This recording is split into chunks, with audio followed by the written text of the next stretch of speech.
Hey, this is Scott Norton, and you're listening to Keepin' It Strong Style. Yo, this is Rich Latta from One Nation Radio. This is brought to you by the Social Suplex Podcast Network. We present to you the Ace of Podcasts, Keeping It Strong Style. Let's go. It's the Ace of Podcasts, Keeping It Strong Style. Covering New Japan, they ready to hold it down. Jeremy Donovan and the young boy Josh. Come and hit a job out and bury all the frauds. From the Tokyo Dome over to the G1. Social Suplex is the network where we can get it done. I'ma chill and let them have it, cause this is just an intro. Keeping the strong style, 6 stars from the get-go, boy.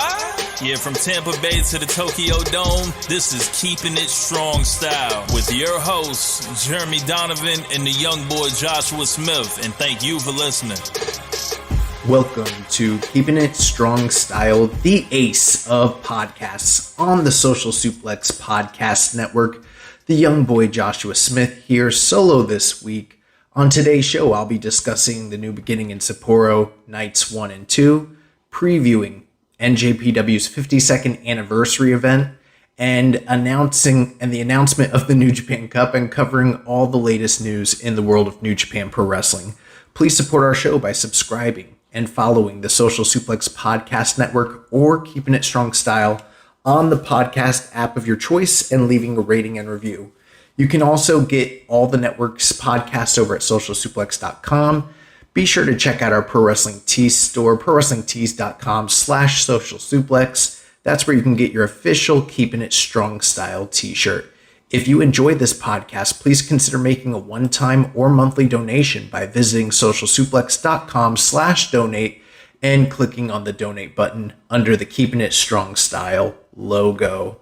And ladies and gentlemen, as I mentioned at the top of the show, we are solo. I am in a darkened room podcasting because nobody has to see me and I don't have to talk to Jeremy. So I kind of wanted to just set the mood and mirror the darkened state of New Japan that we're going through right now. One thing I also wanted to point out is that Jeremy picked a pretty inopportune time to leave the show. I mean, leaving me to man the helm, if it was like a couple road twos or like a Fantastica Night 4, I would get it. But he let me do the big New Beginning shows by myself. So if you're just tuning in for the first time, this is a co-hosted podcast. My better half, Jeremy, is on some sort of retreat. I forget. He told me what it was, but I don't listen enough. So he will be back next week, and we will be doing our full preview and breakdown of the New Japan Cup. I believe if he's not too depressed about the product, Chris Samsa will also be joining us for that show. But in the meantime, we will be breaking down the events that just transpired with New Beginning in Sapporo. Before I get to that, I did want to discuss a couple talking points, and you're going to have to forgive me if you hear some noise in the background. Let me get my handy-dandy notes here. So I had a pretty enlightening conversation last week with a listener of the show. I had put out the bat signal and basically talked about Bushiroad's recent decline in their stock, the stock drop that took place. And I asked if there was anybody that was entrenched in the financial scene in Japan, any stockholders, anybody that happened to have a good handle on what's going on with Bushiroad stock and with the market over there in Japan. Essentially tell me what's the deal, what's going on. And I'm not going to go too deep into the weeds here, try to keep it surface level for you guys, but I did have an enlightening conversation with one of our listeners. I didn't know if they wanted me to put their public name out there, so I'm going to refrain from doing that for the time being. But basically, they pretty much painted a picture of the reason that the yen is down in Japan. It's kind of relative to their own markets and relative to their own policies in Japan. So essentially, when COVID happened, the Japan, and forgive me, I'm trying to make this as simple as possible. the country of Japan had tried a new monetary policy where they were making their interest rates as low as possible to benefit the general public, so that it would then in turn kind of incentivize their markets to be a little bit more liberal with spending and with borrowing, things like that. And this is in opposition to the policies of other countries. So, they were already kind of at a disadvantage in that standpoint. Then you turn around, pandemic hits, all the world markets get thrown into, awry. And you see countries like, the United States and Europe and different markets where they're raising their borrowing rates, where it costs a lot more for your average individual or business to take a loan and to borrow. Whereas Japan has still tried to maintain their policy of keeping interest rates extremely low. And what that's actually done is it's actually benefited their individual markets with the stocks and trading and everything like that. And it's actually kept that very, very healthy. So their stock markets are going through a boom period and business is doing really well. But when you put it on more of like a world market stage and you compare their interest rate, which is very low, to rising interest rates in other countries, that's where you get that differential of why the yen is undervalued or, worth less than other, currencies, especially like the US dollar. The other issue in the midst of all this, and this is kind of going back to the last quarter, as I mentioned, the stock markets are doing really, really well, and most companies are kind of going through a growth period and a boom period in Japan.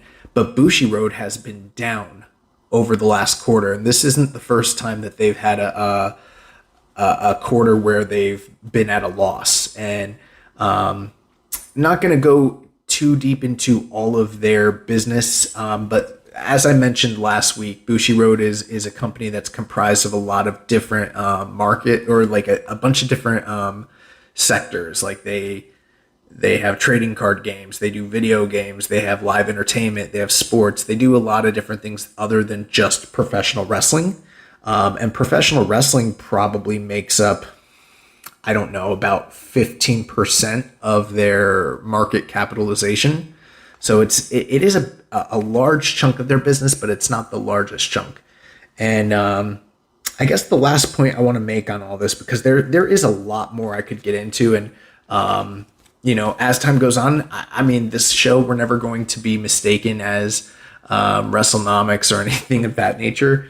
But the listener that I spoke to was gracious enough to send me some of the last earnings reports and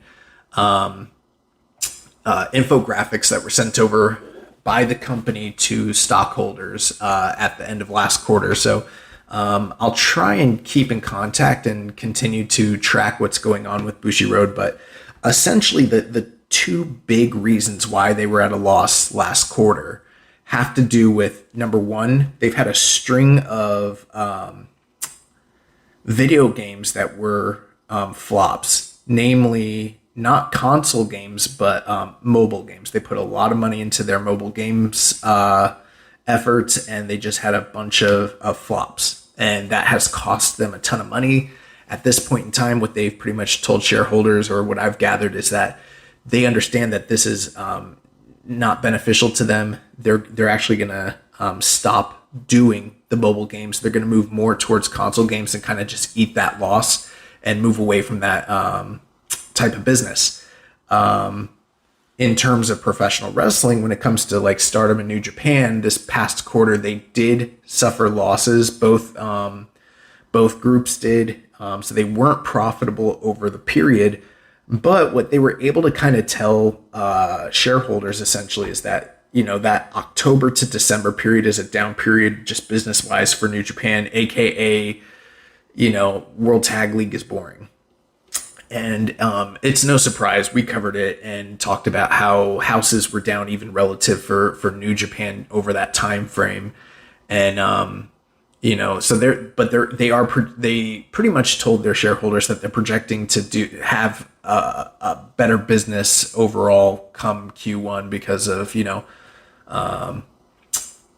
Wrestle Kingdom and the New Beginning Tour and Fantasticmania, and now we're going into New Japan Cup and so on and so forth. So that this is like one of their best quarters, so they anticipate business to pick up.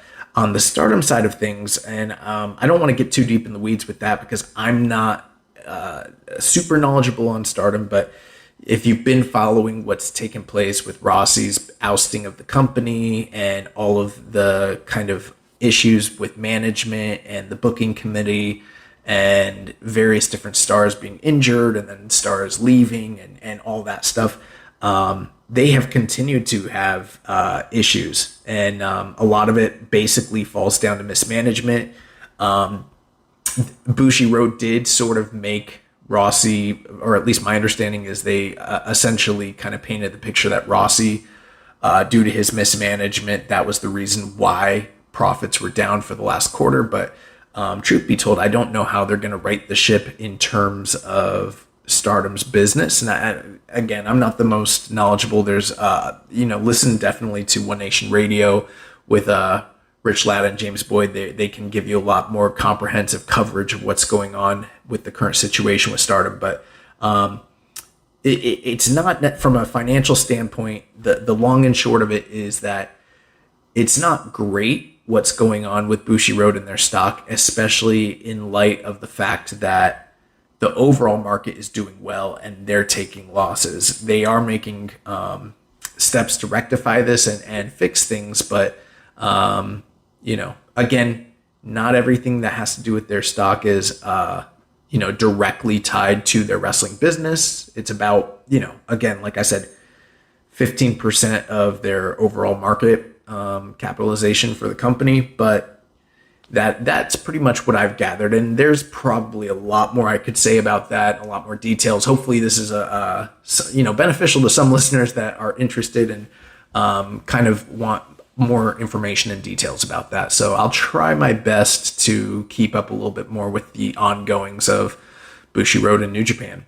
But let's jump into the New Beginning. So this past weekend, we had 2 nights of New Beginning action as the 2 big Sapporo shows from Hokkaido, from the Prefectural Sports Center Arena on February 23rd and February 24th. So back-to-back nights here. On night 1, they had a reported attendance of 3,231. They had a much better attendance on night 2, 5,355. So I'm assuming that, that's pretty much an indication that the big stars that are draws on the domestic Japanese side, like Naito and, Sanada, Shingo, Hiromu, Tsuji, Uemura, that kind of pushed things a lot better for their business, I'm assuming, as opposed to unknown commodities like a Matt Riddle or a Nic Nemeth, for instance. But overall, I mean, not the greatest houses in the world. Night 2 was much better than night 1, obviously. And I think in their heyday, they've been able to get upwards of 8,000 into this building. So at the start of just a few days prior to the show, we did learn that Aaron Hanare was to miss the New Beginning in Sapporo both nights due to the head wound that he sustained in that cage match on February 11th in Osaka. So they did have to shift some of the cards around. I don't have the prior layout of what had been announced because it doesn't matter at this point. He was off the show. They shifted things around, and I'm just going to go over exactly what occurred for each night. So we kick off the first night with Frontier Zone tag team action, where we saw the team of Toru Yano, Tomoya, and they defeated Shoma Kato and Tomoaki Hanma 7 minutes and 10 seconds. And Tomoya is I don't know a lot about him, but they basically painted a picture that he's an older independent wrestling star. This is his first time, 28 years wrestling. At the age of 50, he finally made it to the Cerulean Blue mat, and he's good friends with Toru Yano. And it was kind of through he has a role with the local government that kind of in the Hokkaido prefectural area. So it was sort of like a little bit of a make good and kind of just a nice thing to, they've done these Frontier Zone matches where they bring in outside talent, and instead of bringing in like a young upstart, they kind of gave this guy a little bit of the gold watch treatment and, let him have his moment both nights. So on night one, he teamed against Hanma and Kaito. I saw a lot of people that really were down on this match quite a bit. I saw a lot of people or heard a lot of reviews where they were talking about how terrible Hanma looked here and, stuff with Tomoya and Shoma Kaito. I thought this was fine. In fact, this style of Frontier Zone tag team match, it kind of reminds me of the Lionsgate projects that we used to get with Yuji Nagata and all the young lions facing off against like the tradition guys and some of the like grimier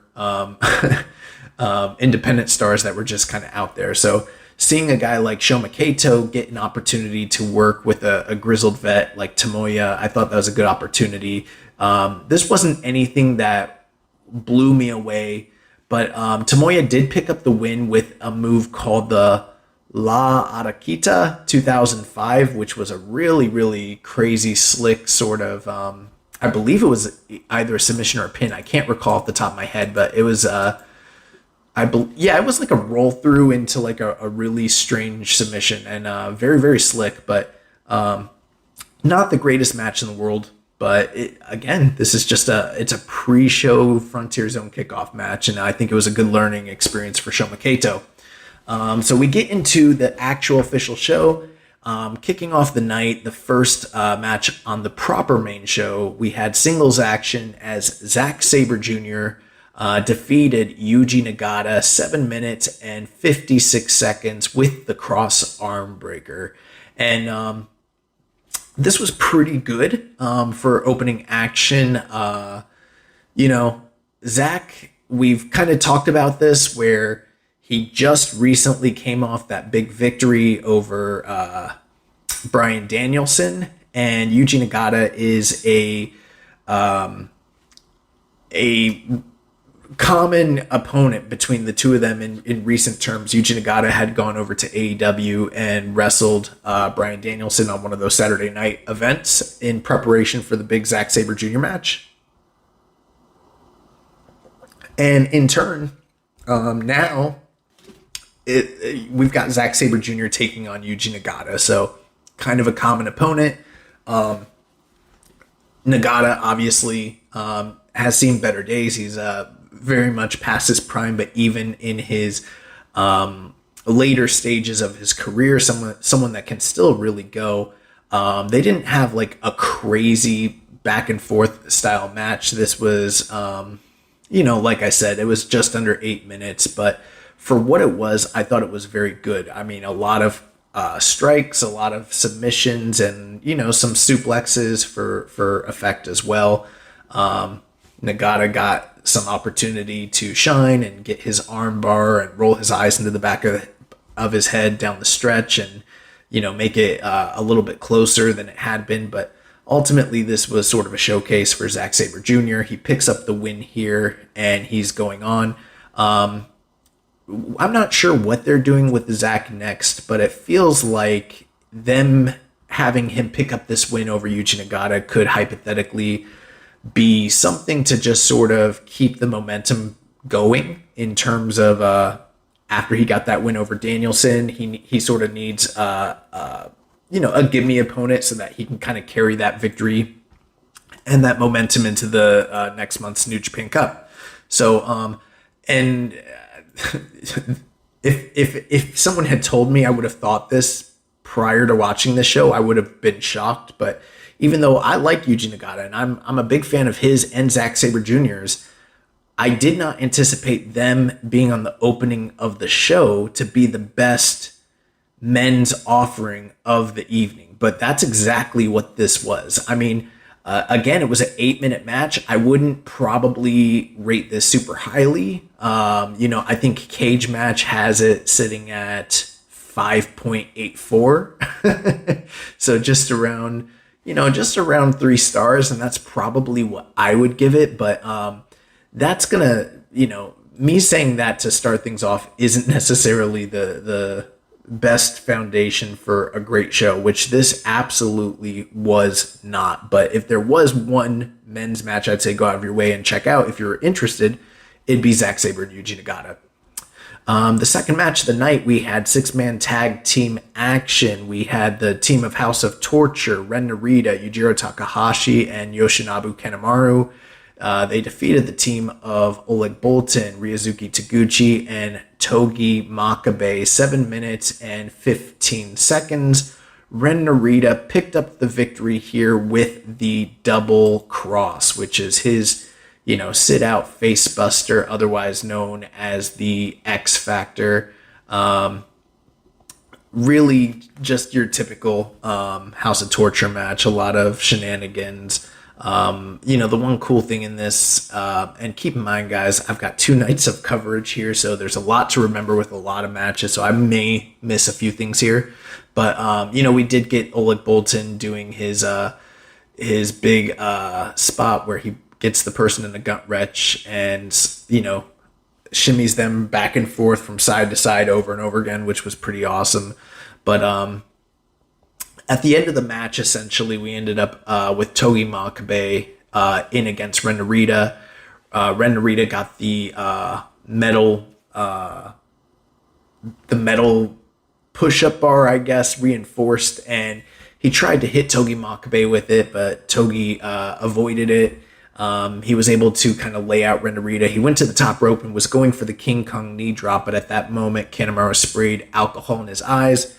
Narita hit him with the push-up bar and then hit him with the X Factor after that to pick up the win here. This wasn't a great match. I've always been a fan of guys being smart enough. This is what we like to call Triple H'ism, where, you could have beaten the guy by just hitting them with the foreign object and then getting the 1, 2, 3 for the cheap heat. But instead, Ren Narita decided to hit his finish afterwards. And the reason that Triple H used to always do that back in the day, he'd hit the guy with the sledgehammer and then do the pedigree, is because when they play it back for the video packages, all you see is him hitting the pedigree. You don't ever see him hit using the foreign object. So I don't know if there was that much forethought going into this from Ren Narita, but he was sure to hit him with his double cross before he finish the match there. So House of Torture picks up the win. We move on to the third match of the night, which was the second to last match for Kazuchika Okada as he teamed up with his Chaos Brethren, him, Tomohiro Ishii, and Yoshihashi, and they were accompanied by Toru Yano and Hiroki Goto. They defeated the United Empire team of Great-O-Khan, Jeff Cobb, Francesco Akira, and Callum Newman at 10 minutes and 58 seconds. And as a surprise to nobody, Kazuchika Okada picks up the win with the Rainmaker over Callum Newman, just under 11 minutes. And this was a good match. I thought it was a very, in terms of the tag team matches on the undercard, very enjoyable. Both of these teams work really, really well with one another. And, they were kind of talking on commentary throughout the match about the status of both of these teams, where how they may be at a crossroads. Okada is on his way out from the company. What's going on with Chaos? What's going to be the status of them? And then the same thing with United Empire with the exit of Will Ospreay from the company. They did talk about, and I'll bring this up at the end of the show, but Will Ospreay did have a going away match in Rev Pro where he lost to Michael Oku last weekend. And, Chris Charlton kind of attributed it to the 64-minute cage match in NJPW. Softening him up might have created that opening for Michael Oku to pick up the win, and sort of implying that, this United Empire team is still coming off of a pretty physical war, entering this match. And so, unfortunately, even though the match was good, we got a lot of great action. All these guys, they're very familiar with one another. They worked together a lot, and the match was good. I mean, this was a fine, fun-paced, 11-minute multi-man tag team match, and it was good for what it was. The only thing is, we didn't really get any sort of indication of the status of either team. The most interesting thing that was going on in the match was there did seem to be like a little quasi sub angle going on between Okada and the Great Okan. Okan wasn't showing Okada any respect, and slapped him in the face pretty hard, pretty stiff, and all throughout the match seemed pretty intent on taking it to Okada. But ultimately, like I mentioned, Okada hits the drop kick on Newman, gets the Rainmaker clothesline for the pin. Fun match. And then at the end of the match, Yano and Goto, they hop over the guardrail. All 6 members of Chaos are in the ring together. They're taking photos. And while this is going on, Great Okan is still at ringside. The rest of United Empire have gone to the back, and he's holding the KOPW title above his head. So he's just standing there with like kind of, I don't know, trying to say like the champ is here or something. And we've seen Okan in the backstage comments bring up how the KOPW, there were jokes about how it was Kazuchika Okada Pro Wrestling because it was his idea to institute the gimmick from the first place from Go back during the pandemic era, even though he never won the title. And kind of wondering, like, Great Okan sort of seemed like he was trying to work himself into some sort of angle for a few weeks there with Okada on his way out. That never really came to fruition. And then we get this moment where he's standing outside of the ring at the, on the walkway, holding the belt over his head. And Okada's, raising his hands with his team. They're all hugging, saying goodbye, doing their bows. And then as they're exiting, Okada just walks right by Okan, completely ignores him. And, Charlton says, wow, what a show of disrespect. But that's really all that happened here. That's all this was. It was kind of, bizarre. I was wondering, like, the guy's on his way out and, we're doing the goodbyes. I was sort of expecting or hoping for, and even at this point, I was like, well, maybe this is leading to something the next night that we can kind of point to as a turning point for one or both of these groups. But, spoiler alert, that doesn't seem to be the case. So it was kind of strange because this didn't really seem to lead to anything. And in New Japan, if you're a long-term fan, you hear a lot about Gedo and him doing this long-form storytelling and, dropping breadcrumbs, stuff that, he'll hint it now and it might pay off later. And maybe that's what they're doing here. But typically they try not to they try not to hint at things that they can't deliver on entirely, stuff that just could never happen. And with Okada leaving, I mean, I'm sure he'll be back, but I don't know.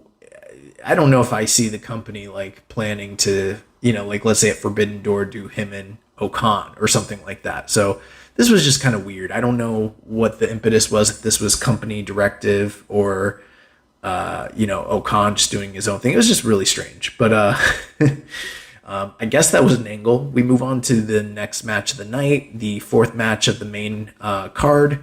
And we had the team of LIJ, Bushi, Hiromu, Shingo, Naito, and Tsuji. They defeated all 5 members of Just 5 Guys, Doki, Sanada, Taichi, Taka, and Yuya Uemura, 10 minutes and 7 seconds. And the match finished here when Shingo Takagi got a pumping bomber victory over Taka Michinoku, 10 minutes and 7 seconds.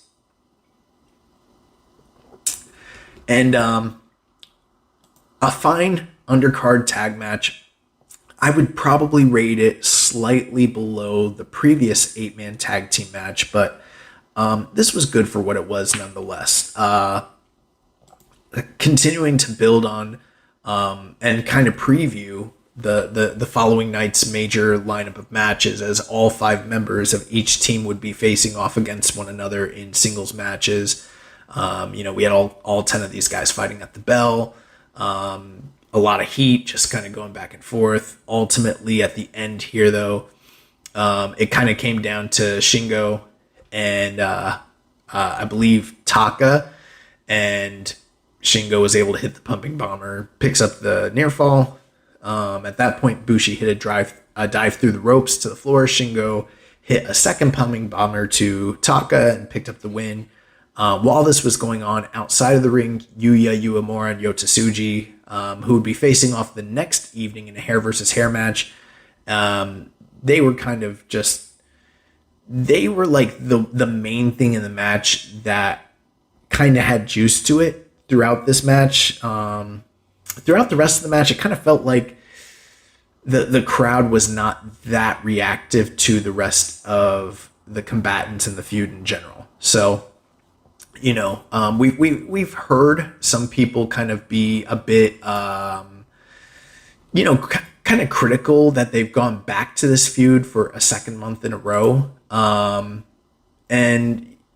I don't know if maybe it was that we've seen a lot of these matches between these individuals over the past few months over and over again, or maybe these guys were just taking it a little bit easy, but the match was fine. It wasn't necessarily up to the standard of some of the matches I've seen from them in the past, but a breezy little preview tag team match for the following evening. And then from there, we moved into the bulk of the actual main card, so the second half, and we start off with singles action as the IWGP Women's title was on the line. The champion, Mayu Iwatani, she defeated her challenger, Mina Shirakawa, 12 minutes and 28 seconds. And she picked up the victory here with a two-step dragon suplex at 12 minutes and 28 seconds. And that is the fourth defense of Mayu Iwatani in this current title reign. And this match was really good, honestly. As I said earlier in the episode, the opener between Nagata and Zack Sabre Jr., in my opinion, was probably the best men's offering of the evening. But make no mistake about it, the best match of the evening was Mayu versus Mina. And just going over 12 minutes, I do feel like if there was a crowd that was a bit more invested in these two competitors, or familiar with their story, or familiar with their work, or if they'd even given them a bit more time, we could have been on our way to an even greater match. But for what this was, it was very hard hitting, very emotional, very fast paced, and very entertaining. I've never seen Mina Shirakawa wrestle before. I made a joke last week about her being my favorite Joshi because she is undeniably, one of the better looking gals on the Stardom roster. But I'd kind of heard rumors that her work wasn't maybe up to snuff in the past. Obviously, everybody knows Mayu Iwatani as being one of, if not the best, Stardom original, or one of the daughters of Stardom, and kind of the flagship, the woman that carries that brand at this current time. And she was fantastic, as she always is, but I felt like her and Mina had a really, really good match here, and I was very impressed with what I saw from Mina Shirakawa. We got a lot of high-flying action, dragon suplexes, frog splashes. I'll be the first to admit, if you're listening, often I offer a lot of color to my breakdown on these reviews. I'm not usually the one that gives the play-by-play, if you will, about the ongoings of the match specifically, unless there's something that stuck out to me. Jeremy's a bit better at kind of and maybe if I took more notes, but Jeremy's usually the one that kind of tells exactly what took place in the match. But I do remember Mayu ended up hitting a tombstone pile driver and a buzzsaw kick to the head that was really nasty. There was a top rope missile drop kick. There was a lot of, double stomps to the chest, top rope moonsault. Like, there was some great stuff here, and Mina just kept kicking out of stuff, really showing her toughness. And then at the end here, Mina trapped both arms of Mayu and got a very close near fall, but ultimately Mayu hits a dragon suplex for believable near fall, and then hits another dragon suplex with high bridge for the pin. Great match. I went 3.5 here, which is a very, very good match. And, I would love to see them continue to bring these women into New Japan on a more regular basis, especially with these title matches. in the backstage comments, that was something that Mayu really said, was that she doesn't just want them to be featured as something to add a little bit more variety, but they want to build up Stardom and kind of bridge the gap between these two fan bases, and maybe even potentially have New Japan stars come to Stardom eventually. So really good stuff there. The next match of the night, I don't have as many glowing things to say about it. We had the IWGP Junior Heavyweight title on the line as the champion El Desperado. He was defeated by his challenger Show at 16 minutes and 13 seconds. Show picks up the win by countout. And he is the new IWGP Junior Heavyweight Champion.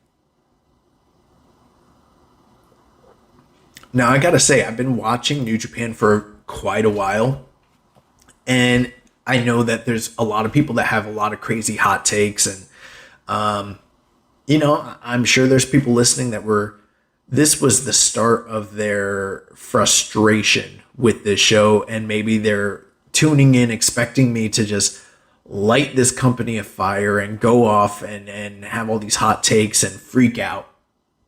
And if I did do that, it would be justified. And if you feel that way, you're definitely justified.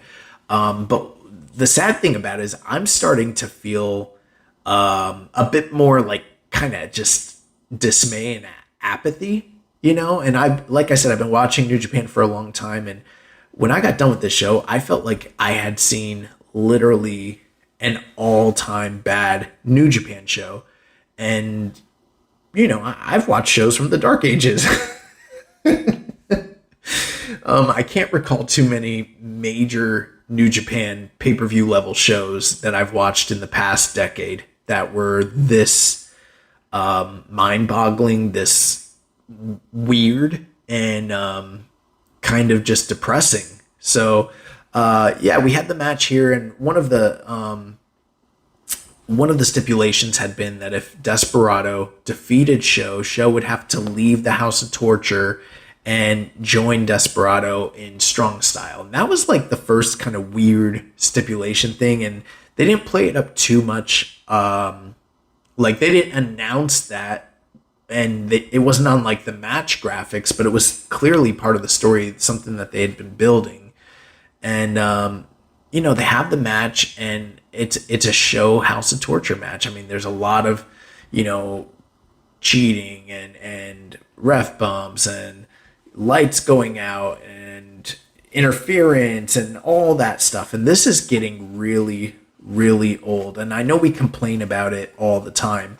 But I think one of the terrible things about it is you've got this House of Torture match and then another House of Torture match right after it. Plus you had one earlier on the show. So you've got 3 House of Torture matches where they're all doing the same gimmick. They're all doing the same stuff. And if wrestling is supposed to be like, I understand, like it can't be like pure. We're not watching like, Fighting Network rings. We're not watching joint promotions from 1979. I get it. It's not a pure sport promotion, but it is supposed to be somewhat of a variety show. And you are supposed to have, if you go this route and you decide to incorporate these sorts of things into your program, into your show, you don't want to inundate the crowd with this to the point to where it just becomes insufferable. And we've seen that throughout wrestling history. I mean, Vince Russo is like the poster boy for it. And various times in this company's history, they've done that. I do think it's something that Gato has shown a proclivity for and hasn't always been taken to task for it. And man, on this show, like having to sit through 3 House of Torture matches that were all pretty prominent and they're all doing the same shit, it just really, really sucks. And so, we get Kanemaru running out, Taguchi running out, and, to even things up, and Show and Desperado brawling, and just all this cheating. But ultimately, what ends up happening is they're on the outside. And keep in mind, we're already like 14, 15 minutes into the match. So it's not like, as I said, this ended in countout. And if you didn't know, countout count out victories in Japan, there is no championships advantage like there is in the States. Like if you lose by count out, you lose the title, and it's a very unsatisfactory finish. They don't do this a lot, hardly if ever. I mean, the most prominent example I can think of is when Inoki lost the NWF title to Stan Hansen in like 80 or 81. Or another example would be when Hulk Hogan beat Antonio Inoki in the 1983 IWGP League Finals to win the inaugural IWGP title. And he, for a lot of, and it's essentially the same finish in both of those matches, where Hansen / Hogan hit a running lariat to a prone Inoki who's on the apron. He gets knocked out, falls to the outside, and then can't make it in. So pretty much the same finish. One's more famous than the other, but it's just really rare. I mean, and that was a more emphatic victory than what this is. The way that this ended, we're 15 minutes into it. Desperado hits a pile driver tombstone on the outside. I'm sorry. He did that on the inside, and he gets a near fall, but the ref gets bumped. Show hits a low blow uppercut. They roll to the floor. Show hit an unprotected chair shot to the head of Desperado, which I don't know. Like, that's one of those things where they kind of fell out of vogue in wrestling, but they're starting to do that a bit more. But then again, these chairs that they're using are not steel. Like, they're kind of like the particle board with foam. But I don't know. It's not for me to say necessarily, but I don't know if I necessarily love that. Anyways, Desperado ends up hitting a chair shot onto a chair on Show's head at 16 minutes. And while they're out there, the ref is counting, and he's getting pretty close to the 20 count. Looks like Desperado is going to be the one that gets inside the ring.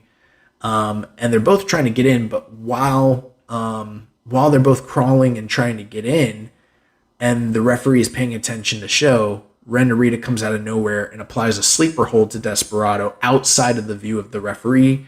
And then, the referee doesn't see it. Ren Narita rolls back underneath the ring. Show makes it into the ring. Desperado does not.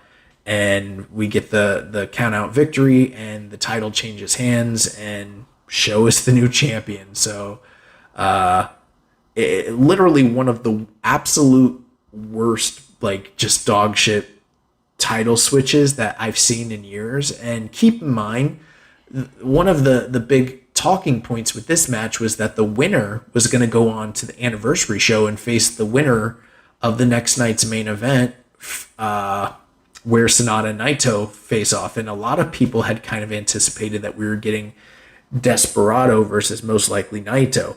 And with Naito most likely retaining, both the Show and Desperado match were first time encounters, but this current version of Show just sucks. There's no getting around it. The matches suck. There's little to no redeeming value in his matches whatsoever.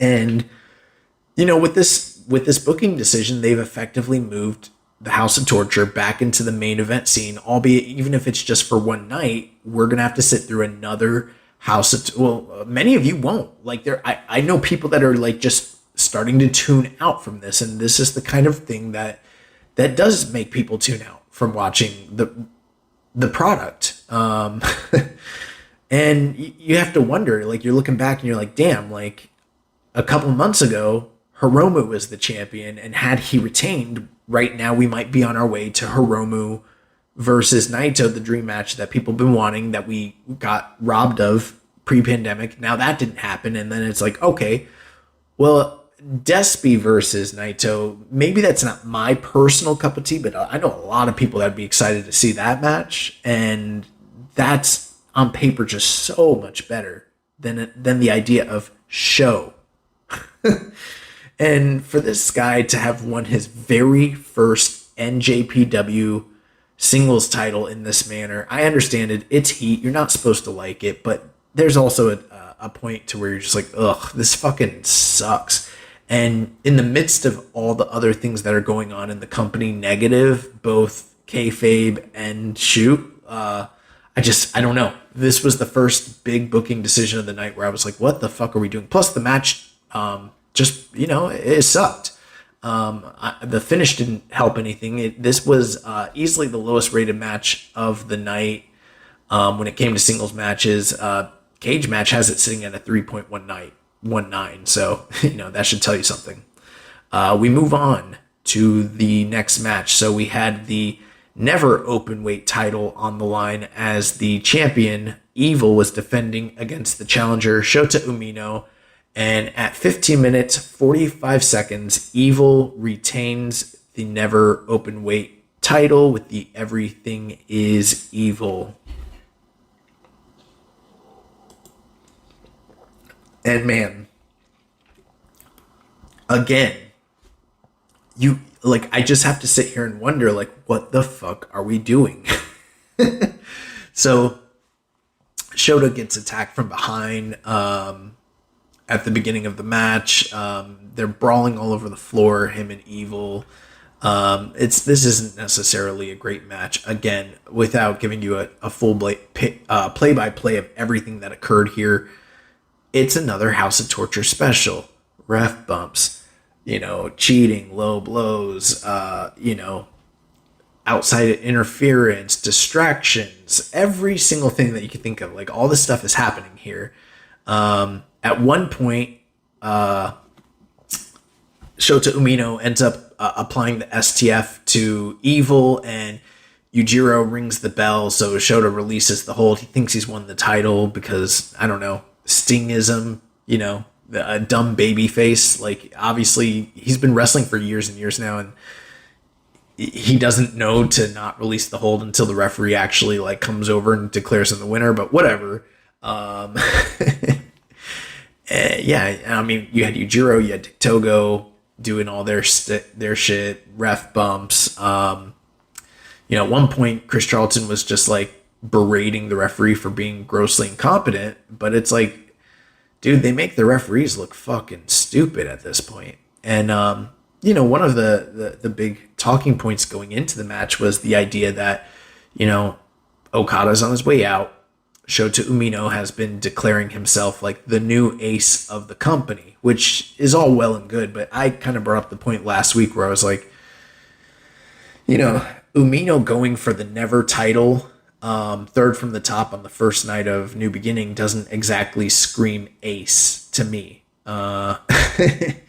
So at the same time, I was anticipating, I didn't think the junior title would switch hands, but I really thought Umino would pick up the victory here, if for no other reason, just something to make us feel good at this trying time.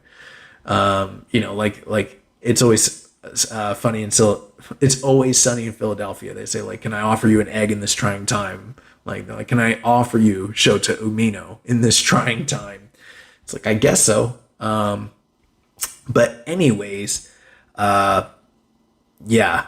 We get referee bumps, everything like that. So down the stretch, Shota Umino is doing everything in his power to avoid all the major offensive Evil. He ends up hitting a dragon suplex for a near fall on Evil, and he avoids an Everything is Evil, and he hits a stunner for a near fall, and he hits a hidden blade. And so at this point, I'm oh my god, is he gonna lose? Because he's starting to avoid all the finishes, and he keeps getting near falls, and I'm it just feels like he might be on his way to losing.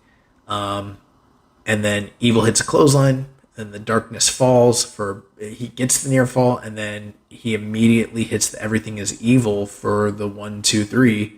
And I'm are we fucking serious? Are we serious right now? There's all this talk about the young generation and trying to build stars and build people up. And, you have this thing with Shota Umino, he's been around for over a year now, hasn't had his first singles title win. And it seemed like they teed him up and geared him up for Evil, and he's losing. which, like, I get it. Like, you know, not every story has to be to your liking. And I can't even claim to say, like, I do like Shota Umino, but I can't claim to say, like, he's my guy when it comes to the young stars. But I just don't see the sense here of the benefit of this. You know what I mean? Anyways, Evil picks up the victory with his spray painted black never title, and I don't even know why. Like, I don't see the benefit here. I don't know how this prepares Umino for a bigger role as a star in the company. This just sucked, and this was another terrible match. It's got a 4.37 on Cage Match, just for your reference. So, you know, we're talking about a lot of like 2-star, sub-star matches like on this show, which you're just not used to. I'm not used to seeing that from New Japan. We did have some questions here. Pumping Bomb has said, from a sole business standpoint, do you think House of Torture is a positive or negative for NJPW? And I'll just say this. I think it's a negative. I mean, I can't point to all the references and tell you 100% that that's 100% the case, but I mean, the only town that seems to lap up their antics typically is like Cork and Hall, and even then, that's a crowd that just is like playing along with this shtick. Other than that, a lot of it just goes non-reactive when they're traveling and they're out on the road, unless it's a big match like, you know, Evil versus Okada from this last year's G1 or the Shingo match. But by and large, crowds aren't reacting to it. I can't imagine they're selling much merch. I'm sure the contracts probably cost a lot, and then when people watch the matches, they don't enjoy them. So I don't see the positive benefit. You know, years and years ago, there was a time where I used to watch a lot of WWE, and it just got to a point where I felt like this was a company that was obsessed with getting heat. And right now, that's kind of what the booking of New Japan is feeling like. And I don't even know if that's a Gato thing or if this is coming from Bushi Road Management. I don't know what is causing this, but you know, I understand this is all happening in a vacuum. And it'd be one thing if it was just the one thing on the show, but as you're about to see, there was like 4 or 5 things all on the same night where it was just perplexing. So yeah, I don't think that they're a positive. Cozy Dr. Lariat says, are we in agreement that House of Torture is saving New Japan? And I have to imagine that was a facetious question that was posited our way. So we move on to the semi-main event of night 1, where the New Japan World Television Championship title was on the line as the champion, Hiroshi Tanahashi, in his second defense, defended the title against his challenger, Matt Riddle, and he was defeated in 8 minutes and 35 seconds. Matt Riddle picks up the win here with the Bro Stone, and he is the new NJPW World Television Champion. Had to take a drink for the working man, and try to stay liquidated as I'm doing the show. So Matt Riddle defeats Hiroshi Tanahashi in one of the most bizarre matches, simply for the fact that the crowd was just dead ass silent for the entirety of this match. Not to mention, we came to learn later that Tanahashi did suffer a injury in this match. That's kind of no surprise considering what we've been saying on this show, that lately he just doesn't look like he's able to move correctly. And I know for years and years and years, it was always the same old adage, like, don't count out the ace. You know, people always joked about his biceps and his back and his knees all being, torn to shreds, and him working through injuries, and how maybe some of that was played up more than it actually was, and all that stuff. But as time has gone on, he has just looked more and more broken down. And a lot of it's just mobility. He just doesn't look mobile. And so I'm not surprised that he suffered an injury in this match. And I don't say that in a gleeful way. I'm genuinely concerned. Tanahashi is easily one of my favorite wrestlers of all time.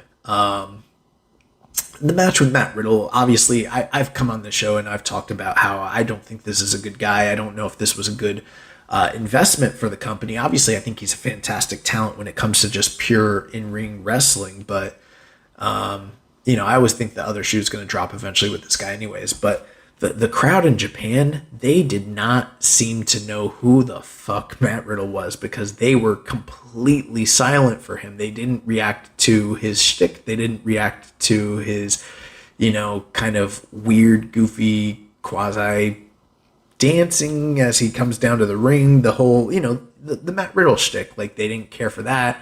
They really didn't react to most of what he was doing in the match. And, at the end of it, like, he picks up the win, which, if you've never seen the Bro Stone, it's a modified jumping tombstone pile driver. And the match was 8 minutes, 34 seconds. And Matt kind of just ate up Tanahashi. Like, he was never really in it. He just kind of got destroyed.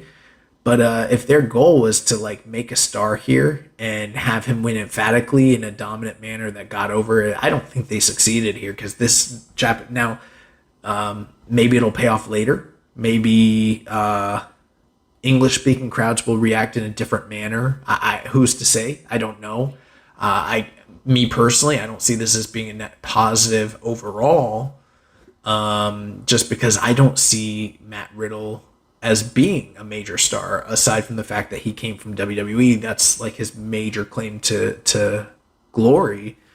I don't see him making a huge difference at the box office for the company, personally. But that being the case, he picks up the win. He leans into the camera at the end, shouts that he didn't come to Japan to lose. And again, bizarre, because at the end of the day, a lot of what wrestling is about getting the crowd involved and getting the crowd to react. And I can't say Matt wrestled bad. He wrestled great. I mean, he did all the same stuff he normally does, but this crowd just was not familiar with him.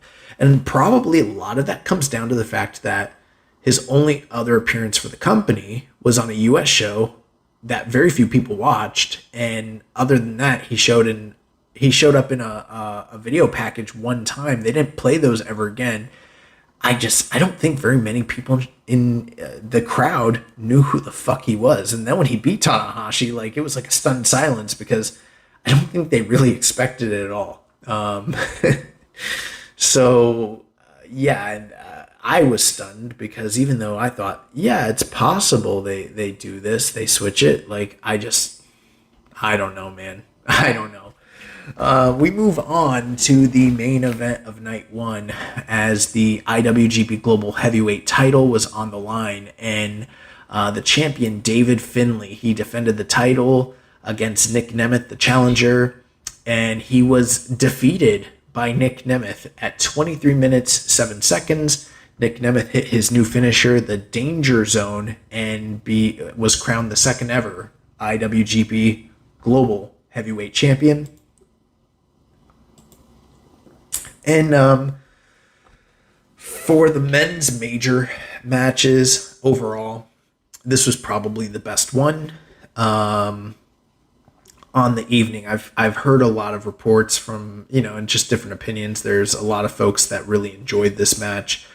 I can't say that I was personally one of them, and I don't want to be too harsh here, because I do see some upside with the inclusion of Nic Nemeth in the company. He has a great amateur background. He's a guy that, was kind of underutilized and sort of a black sheep in the company that he worked in for all those years with WWE, in terms of the way he worked, in terms of, his vision of pro wrestling and stuff like that. But he's here now and he's putting his best foot forward. And I've always been a fan of Dolph Ziggler to a certain extent, but I understand I wouldn't sit here and say, like, oh, I've ever thought that he was a best in the world type performer.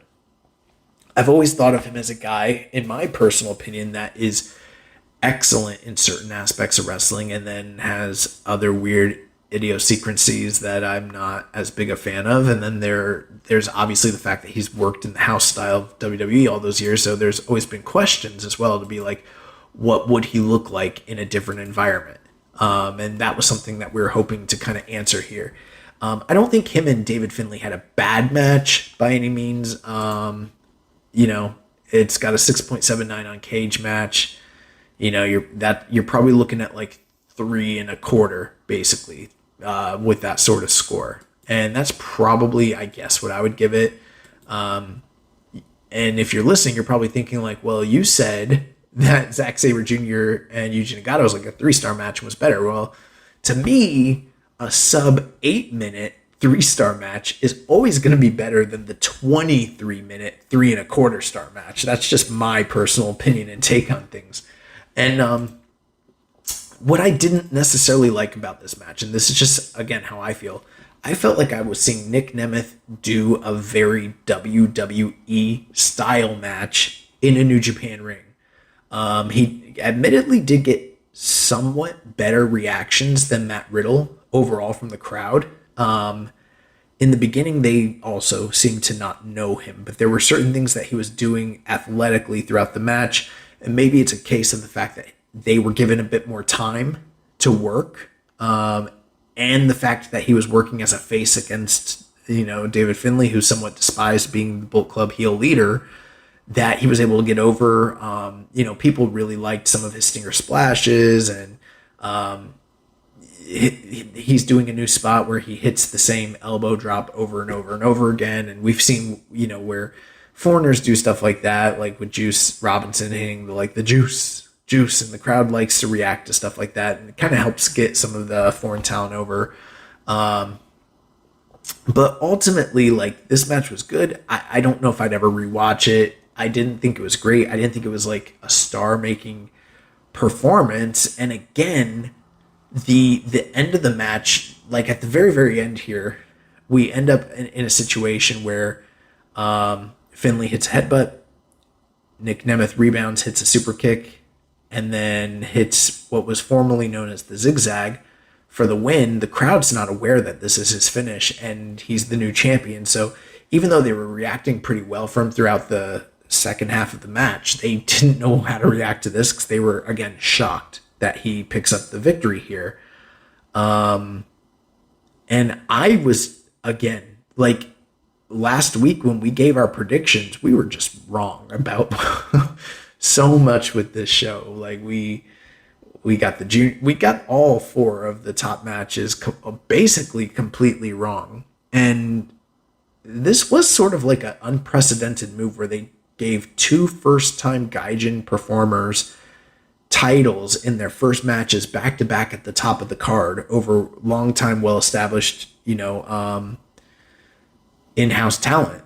And I just want to say this. I understand why they might be inclined to do something like this. You know what I mean? We saw it in the past with AJ Styles when he first came in. He won the IWGP title on his first try at his first night in the company. And, people didn't like that. And over time, they came around based on the level of his work and kind of accepted him. And I'm just going to throw this out there. I think both of these guys are immensely talented, Nic Nemeth and Matt Riddle, and maybe this could be a good spot for them long term, but neither of them are AJ Styles. And they're not stars. The only thing that makes them quote unquote stars at this point in time is the fact that they wrestled in WWE. And this isn't WWE hate. This is just based on the pure fact. What is their big claim to fame? How many main events was Matt Riddle headlining for WWE prior to him leaving the company? How many pay-per-views did he work? I mean, if we're being honest here, Matt Riddle was a pretty prominent independent star darling, wrestling for Evolve and many other places, but we're talking about at max, on a really, really, really good night, 1,000 people, but most of the time we're talking about a couple hundred, if that, for most of that time. And then, he worked in NXT and he never held the NXT title, came to the main roster. And I mean, his 2 main claims to fame were the popularity of his tag teams with Pete Dunne and then later on Randy Orton. And granted, he had, some title matches and he had some good matches, and I'm sure that the RK Bro sold merch, but Matt Riddle was never a top of the card guy. He wasn't headlining pay-per-views. He wasn't headlining house shows. He wasn't holding tons of titles. He wasn't an actual star, aside from the fact that he was just on television. And when you look at Nic Nemeth, I can point to like 3 really specific times where he felt really hot. One was when he won when he cashed in the briefcase and beat Del Rio and won the world title, and then was relegated back down the card within the matter of a month. The second time I can think of is when he was the final survivor in the Team Authority versus Team WWE Survivor Series match. And mainly I just remember that match because Sting. And then, aside from that, he had a really great match with Miz one time when his career was on the line, challenging for the Intercontinental title. But putting all of that aside, I don't know, man. Like, Nic Nemeth, like, he held the world title a few times in WWE, but he was never a top of the line guy. He did headline some pay-per-views. He did headline house shows, but it was usually as the guy that John Cena was beating. He wasn't like a top of the card guy that was a proven draw, proven commodity, and somebody that you just look at and you're like, damn, this is the fucking guy. And I'm not saying that I'm opposed to either of them holding titles in New Japan, and I'm not opposed to them being aside from Matt Riddle's personal issues, I'm not opposed to them being in the company and working here. I think they're both very talented, but I don't understand why we would put both of these titles on both of them day one when New Japan has had issues in the past. Every time that they've put the title on guys that were signed outside, and let's be clear, Matt Riddle is splitting his time between, I'm guessing, the independents, but he also has a deal with MLW. I don't know how committed he is to New Japan. I know he has other dates, but Nic Nemeth is signed to a contract with Impact Wrestling, and yeah, he'll be coming back. But like, we've seen how this goes. When they had the Never title on Carl Anderson, they had the IC title on Jericho. They put the US title on Kenny Omega, and these outside guys, they go away and they don't come back, especially right now with the state of the company and how things are going with their finances and them struggling to keep stars around and pay them. How often can I expect these guys to be on these tours, defending these titles and sticking around? Like, I don't. And I don't, because there's a precedent already set for this sort of thing. So there's that aspect of it. Then there's the other aspect where, like, okay, granted, I'm not a David Finlay fan necessarily, and very rarely have I ever felt like he can have a truly great match with somebody that isn't of a higher caliber than him, guiding him to that better match. But with that being said, if they hadn't decided to cut bait on this experiment with him at the top of the Bullet Club and as a champion 6 months ago, now was not the time to do it. You don't do it right now after he just came off of 2 back-to-back huge wins over Will Ospreay on his way out of the company. That makes literally no fucking sense whatsoever. Why did we watch him beat Will Ospreay back-to-back if you were just going to turn around and days later have him lose to Nic Nemeth his first night into the company? A guy that, granted, is very talented and has a lot of upside, but really has no skin in the game. You just jobbed out. Like, now wasn't the time that you needed to decide to cut bait on David Finlay. It should have been during the G1. Or whenever definitely way before Wrestle Kingdom, but not post Wrestle Kingdom and post New Beginning, after you just gave him 2 of the biggest wins of his career and, had Will Ospreay basically go all out to make this guy and put him over. It's perplexing. And when you look at the show in its totality, the fact that there's a lack of great matches, and this was something I kind of alluded to last week, where I was like, they're calling it Title Fight Friday. And when you look at how many championships are being defended, and it just looks like a stacked card. But when you really start to break it down, you start thinking about what could potentially go wrong. And I never thought it was going to go this wrong. But damn, they really fucking delivered.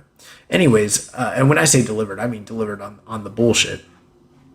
At the end of the match, Nic Nemeth cuts an impassioned promo, basically says he's going to be global champion for a while, and then he comes back in the ring and he asks for Tanahashi to be his tag team partner the following night, which he was supposed to team with Taguchi, but kind of strange there. So we move on to night 2, New Beginning in Sapporo Night 2. We start off the show with another kickoff Frontier Zone tag team match. First things first, as I mentioned earlier, Hiroshi Tanahashi was injured and he was unable to compete on day 2 due to an injury to his right ankle. We did have a question from Death Triangle 720. He said, after his recent injury, should Tana just take a break from wrestling? And, that's not for me to say. If you want my personal opinion, I think he should have taken a break a while ago, but I'm not a doctor. I don't know the state of the company and their needs and finances, and I don't know about his drive, what he wants to do with his body, but I guess it's his body, his choice, but he looks in pain every time I see him move, so maybe, but I don't think it's going to happen. Anyways, we had Frontier Zone action as the team of Toru Yano and Tomoya, they teamed up once again to take on Tomoaki Hanma and Katsuya Murashima. They picked up the victory here, 7 minutes and 48 seconds. Tomoya hit a finisher called the SOD. And I don't have too much to add here. I'd be echoing a lot of the sentiments I had the previous night. The one thing I will say is so far, I'm a little higher on Shoma Kato than I am on Katsuya Murashima, just on their very limited exposure that we've had to them so far. What I've seen, I'm a little bit higher on Shoma Kato, but they're both improving and they're both getting better, and that's a good sign. So we move on to the first match of the official card, and we had 10-man tag team action as the team of El Desperado, Togi Makabe, Oleg Boltin. I'm not going to call him Boltin Oleg because I know that they're calling him that name, but that's not his name. His name is Oleg Boltin. And Shota Umino, they defeated the team of the House of Torture, Evil Show, Red Narita, Yujiro, and Kanemaru at 7 minutes and 50 seconds when Shota Umino hit the Death Rider on Yoshinobu Kanemaru. And so I guess Umino picks up a bit of a moral victory, even though he lost the previous night and was unsuccessful picking up the title from Evil. He gets a win here in a multi-man tag team match, and that's the payoff to this feud with him and Kanemaru. I guess that's it. So at the end of the match, though, while everything was going on,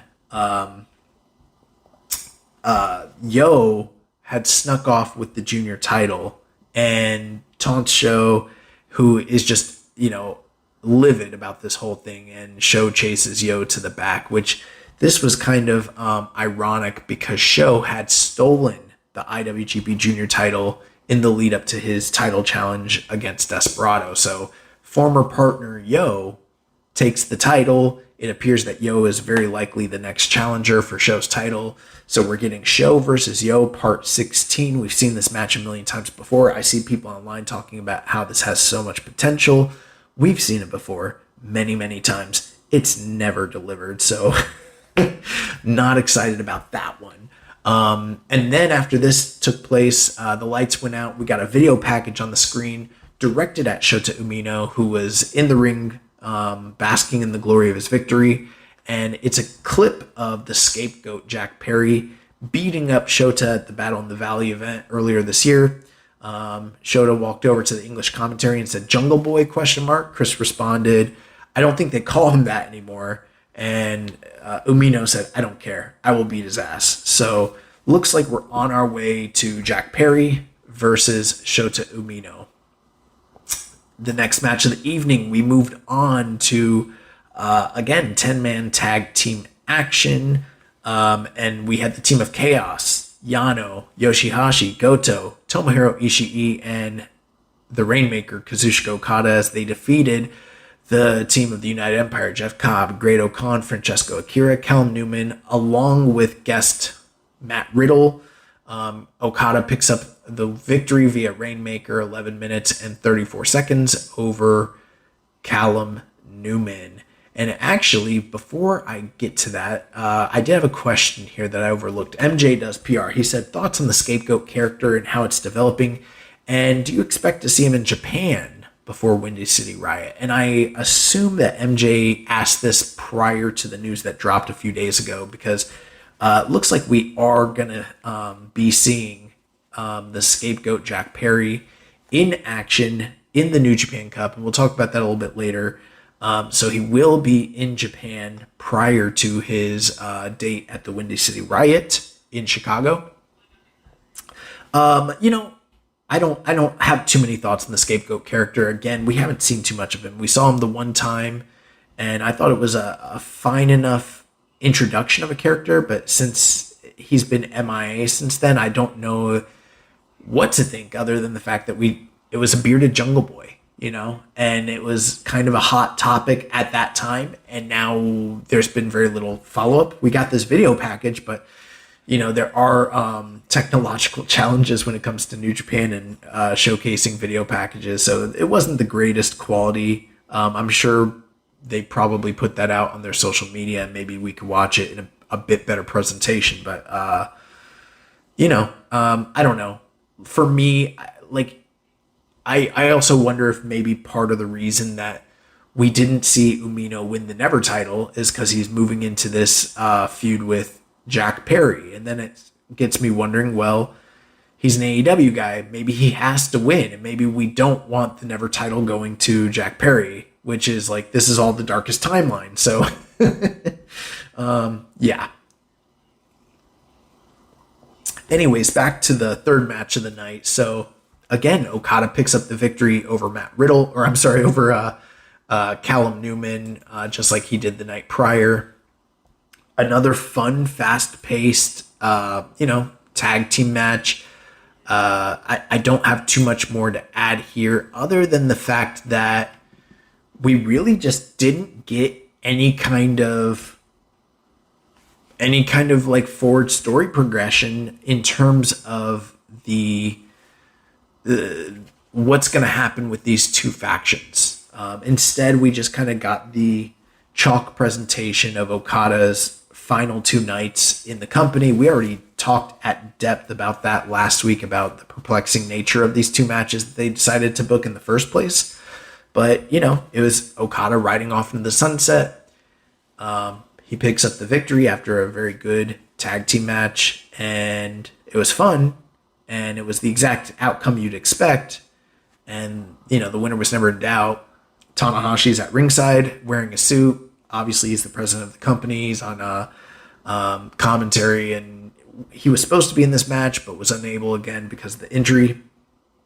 All of Chaos celebrates. Okada hugs each and every single one of them. They do their final bows. And then Okada gets on the mic and he says, "Thank you for looking after me all these years. And I will see you all once again." And he leaves. And that is the final match for this period of Okada's career in New Japan Pro Wrestling. And we are left kind of wondering what the fuck is going on with Chaos and United Empire.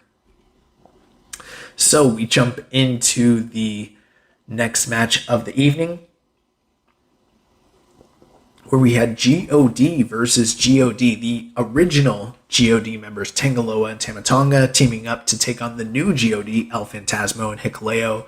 And very good match. Hikuleo ends up picking up the victory, 14 minutes and 4 seconds, as he hits the godsend on Tamatonga for the 1, 2, 3.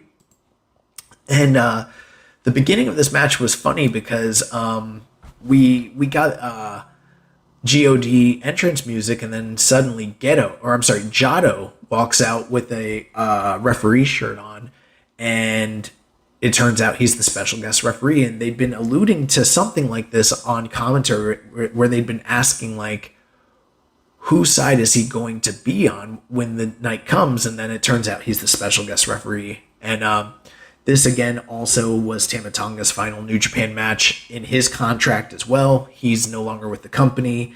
Tama Tonga and Tangaloa came out to their old original GOD theme. They came out with the face paint that they were very famous for wearing in big matches for many years. They haven't done that in quite a few years.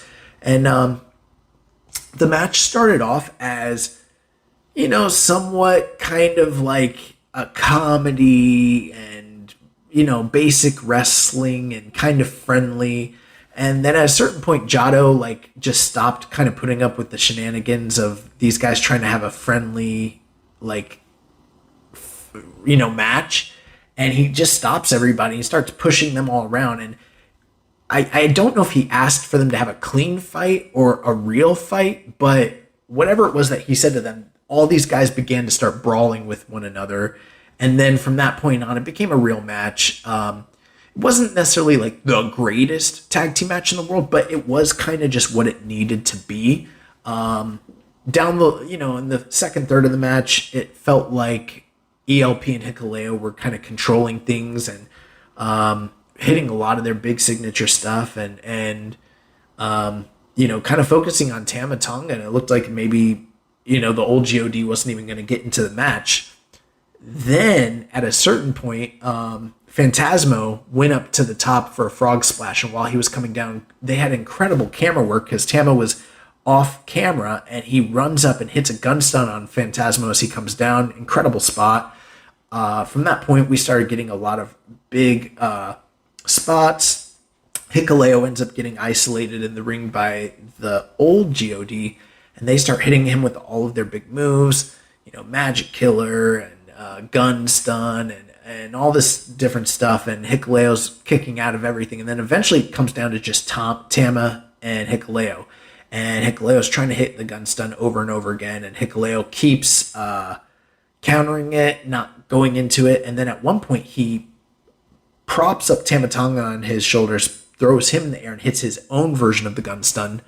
And then ultimately, after a few big moves and believable near falls, he hits the Godsend chokeslam, pins him, 1, 2, 3.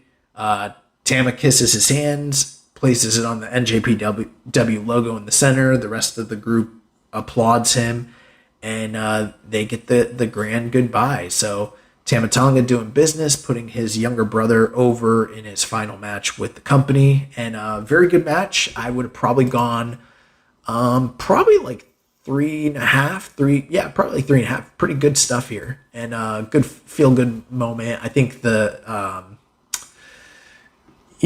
just the familial element of it all probably elevated it just a bit for me.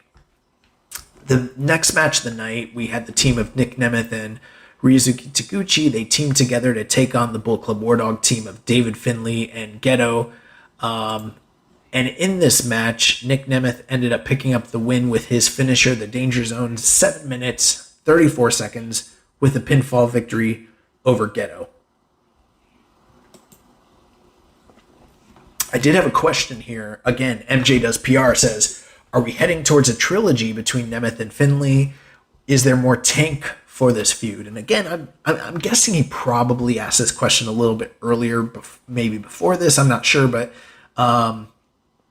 personally, I don't think we're going to get another match for them unless something happens that I'm not aware of, because it looks like Nic Nemeth's next targeted match is not with David Finlay. It's going to be with Tanahashi at Sakura Genesis. So going into the match, Nic Nemeth did have a huge black left eye, so I guess he got a shiner from the night prior.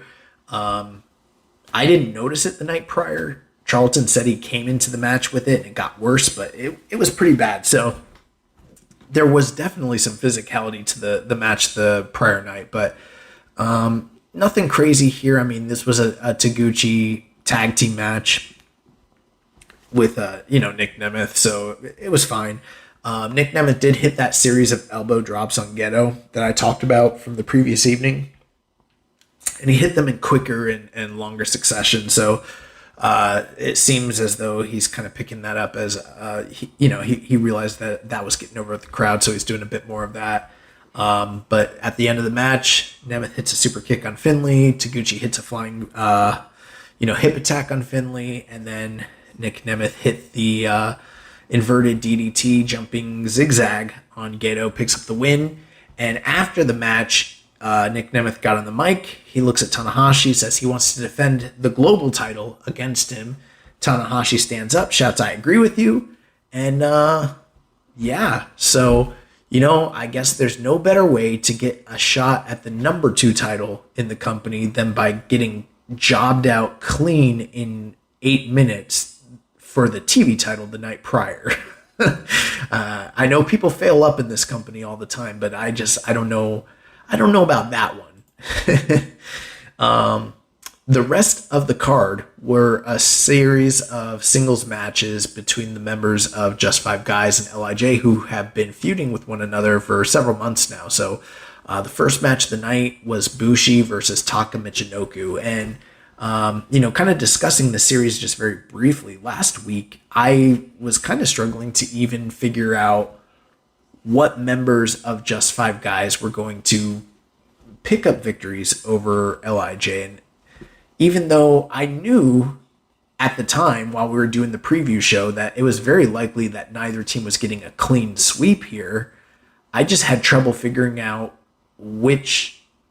Well, let me put it this way. It felt like for any Just Five Guy member to win any match in this entire feud on this night, it would be an upset when it came down to the singles action.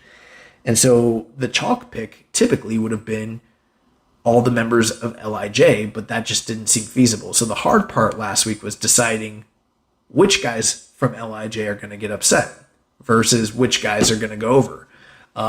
First match of the series, we had Bushi versus Taka Michinoku. This went 9 minutes and 13 seconds. Bushi picks up the win with a modified figure 4. And this was fine. Nothing great. I mean, again, it is a Bushi match, and I'm not the biggest Bushi fan in the world. I am a big fan of Taka, and I thought Taka did some great work here.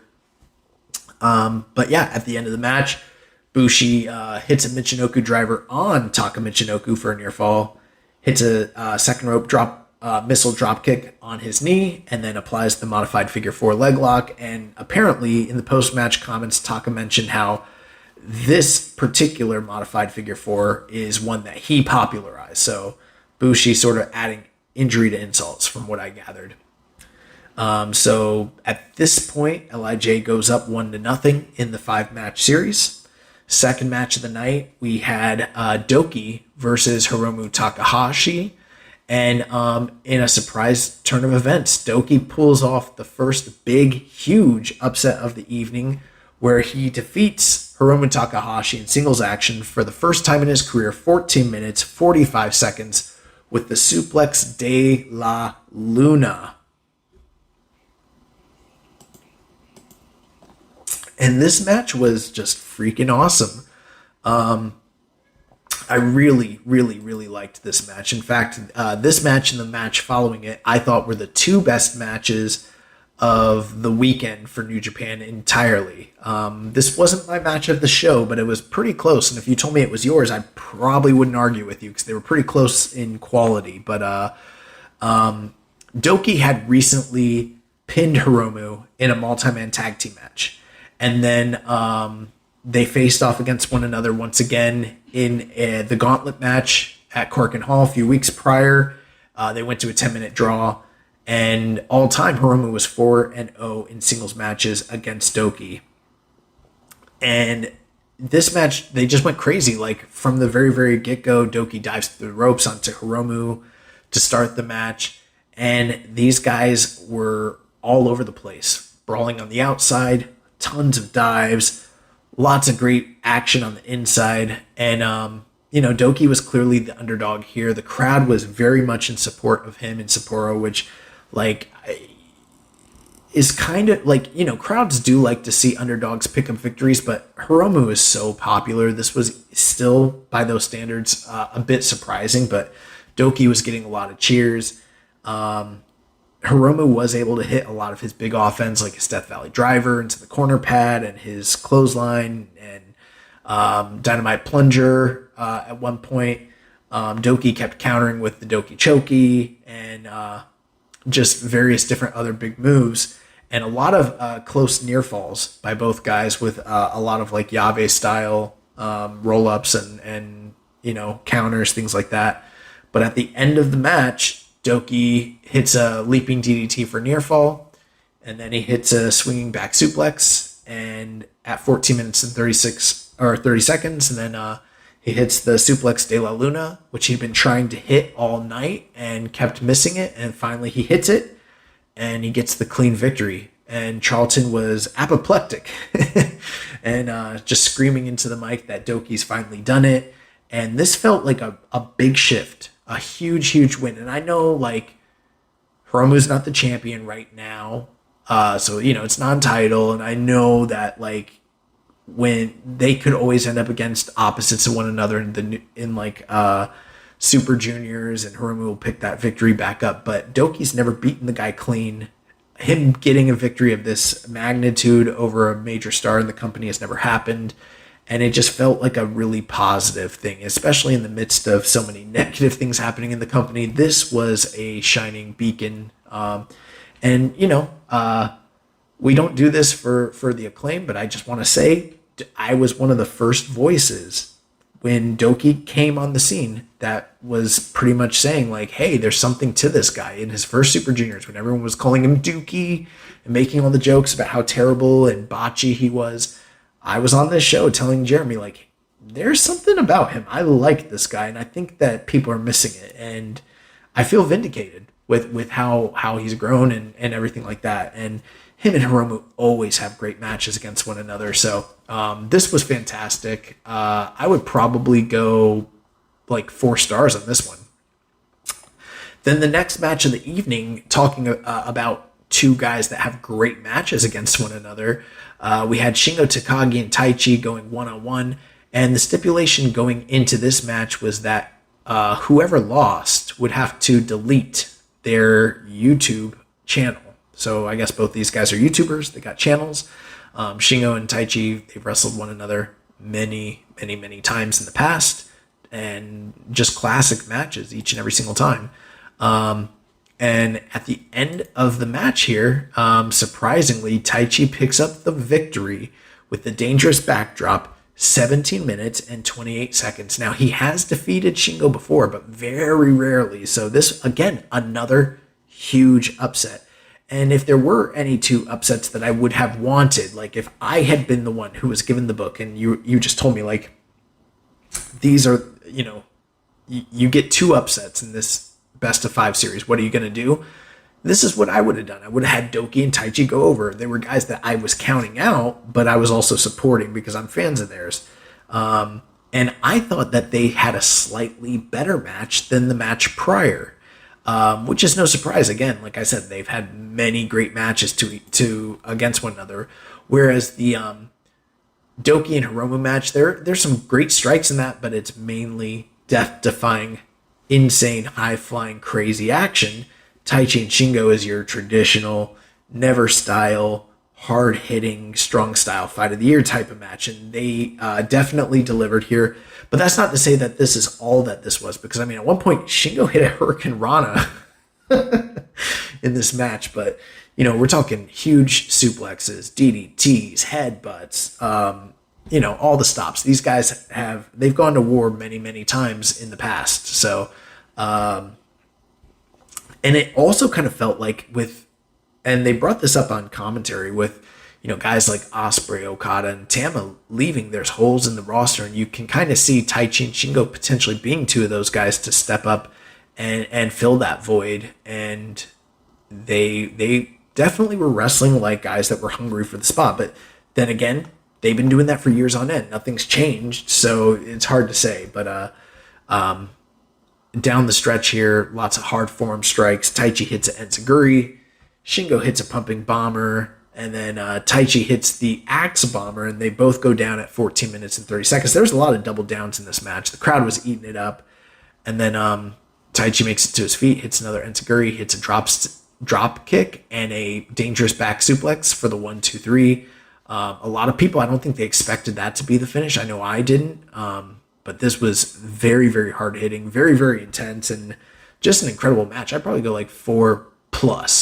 Like, I don't know if I'd go maybe 4.25. I don't know. It was awesome. Like, both of these matches were awesome.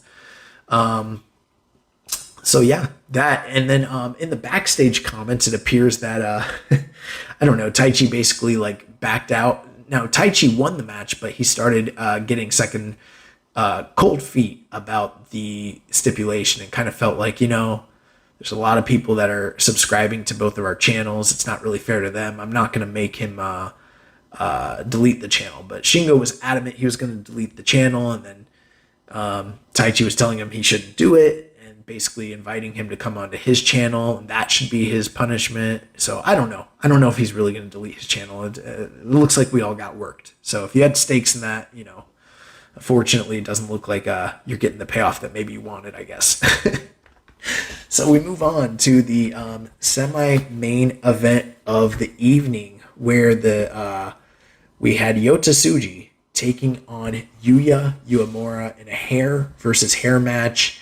And this was the big one. A lot of fan interest and heat in this one. They did an incredible 15-minute video package on this. Unfortunately, sometimes New Japan doesn't seem to be able to get their shit together, because if you go on New Japan World, the video's there. You can watch it. It's part of the promotion for the tour, but you can't watch. For English speakers, there's no subtitles. But then then I was like, well, then surely I'll go to YouTube and look it up on New Japan World. But the New Japan World channel doesn't have it. You have to go to the NJPW US channel to find it. And it's like the actual video and the comments made between these two guys was really great promotion, but they don't make it easy for you to find this stuff and to access it. In either case, they had a great video package to build up the match on the actual show, and they used a lot of the clips from that promotional material. Just different comments these guys had made, kind of talking about the importance of this match, their identity, how they, compare with one another, their philosophies, their ambitions, and is really good shit. Unfortunately, the match really did not deliver in the way that you would expect a big time match between Tsuji and Uemura. Yota Tsuji did end up picking up the victory after 28 minutes and 20 seconds with the Gene Blaster to defeat Yuya Uemura, who has now lost his hair in the hair versus hair match. The story of the match is great. I mean, the character work is great. The build to the match was great. The heat between them, it's all been building for months, and it's very, very, very good. But then they put them out there for 28 minutes, and I don't know what it was, but they wrestled a really, really measured pace. The action wasn't bad. Like, it's not like they had a bad match, but it was slow. A lot slower than what you would expect from these two guys. And part of me kind of just thinks that maybe they were having an off night. Maybe they weren't connecting with the crowd the way they expected. Maybe there were jitters because it was the first time they've been expected to go this long in a prominent position against one another. They didn't have a veteran like a Will Ospreay or, a Sanada to guide them through that moment where they kind of had to just rely on one another. Both guys recently returning from excursion, so kind of put in a bit of a tough position, and they put a lot of pressure on themselves. Kind of saying in the comments that they expected to have the best match of the evening, the weekend, the tour, better than the world title match, and maybe it was better than the world title match in the long run. But again, the action wasn't bad, but I guess for me, what I was thinking about is like, I've seen a lot of hair versus hair matches. And typically when you think about the Apuestas matches from like Mexico, or some of like the Joshi hair versus hair matches we've seen over the years, like these tend to be blow-offs to long-standing rivalries and feuds that are very, very heated. And the match usually reflects that, But they were kind of wrestling like a classic, or attempting to wrestle a classic big match style New Japan house show, house style match. But not as effectively as a lot of other guys on the roster can do it at this current time. So down the stretch, it did pick up and it got a lot better. And, it got really, really good down the very, very tail end, like the last 4 or 5 minutes. But the first 23 minutes were just a lot slower, a lot less hate-filled than I was anticipating. Looking on Cage Match, it's got a 6.26. That's basically 3.25 for, around a 30-minute match, especially with how much anticipation and heat there was for the build to this. You would kind of expect something different. So yeah, it wasn't quite what I thought I was expecting, but it was.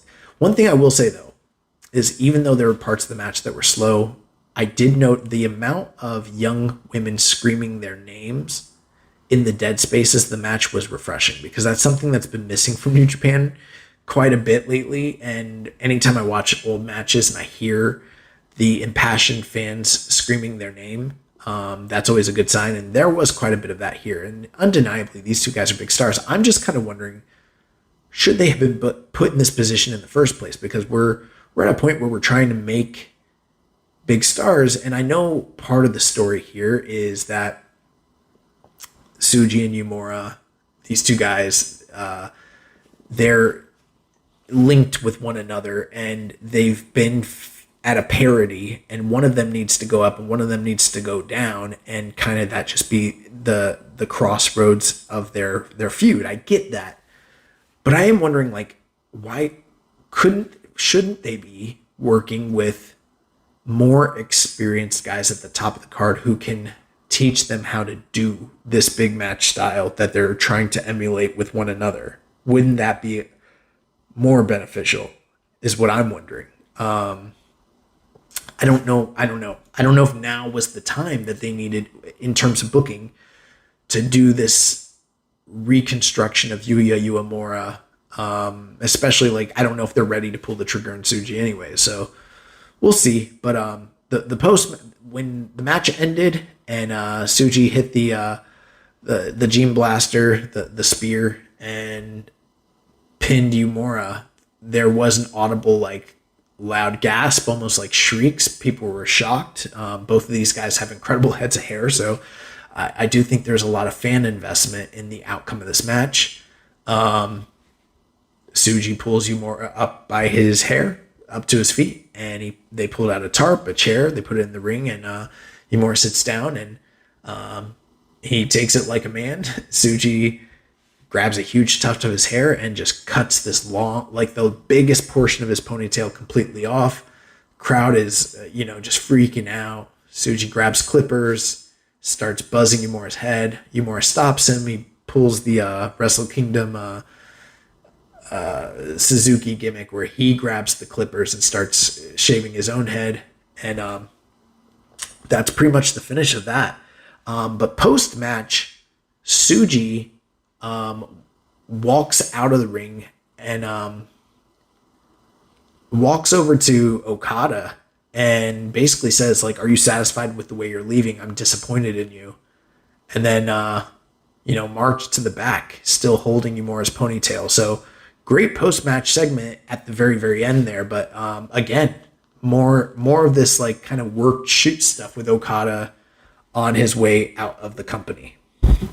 We did have a couple questions here regarding this match. Death Triangle 720 says, do you think Yuya is in the same position of Shota Umino last year after the Naito match?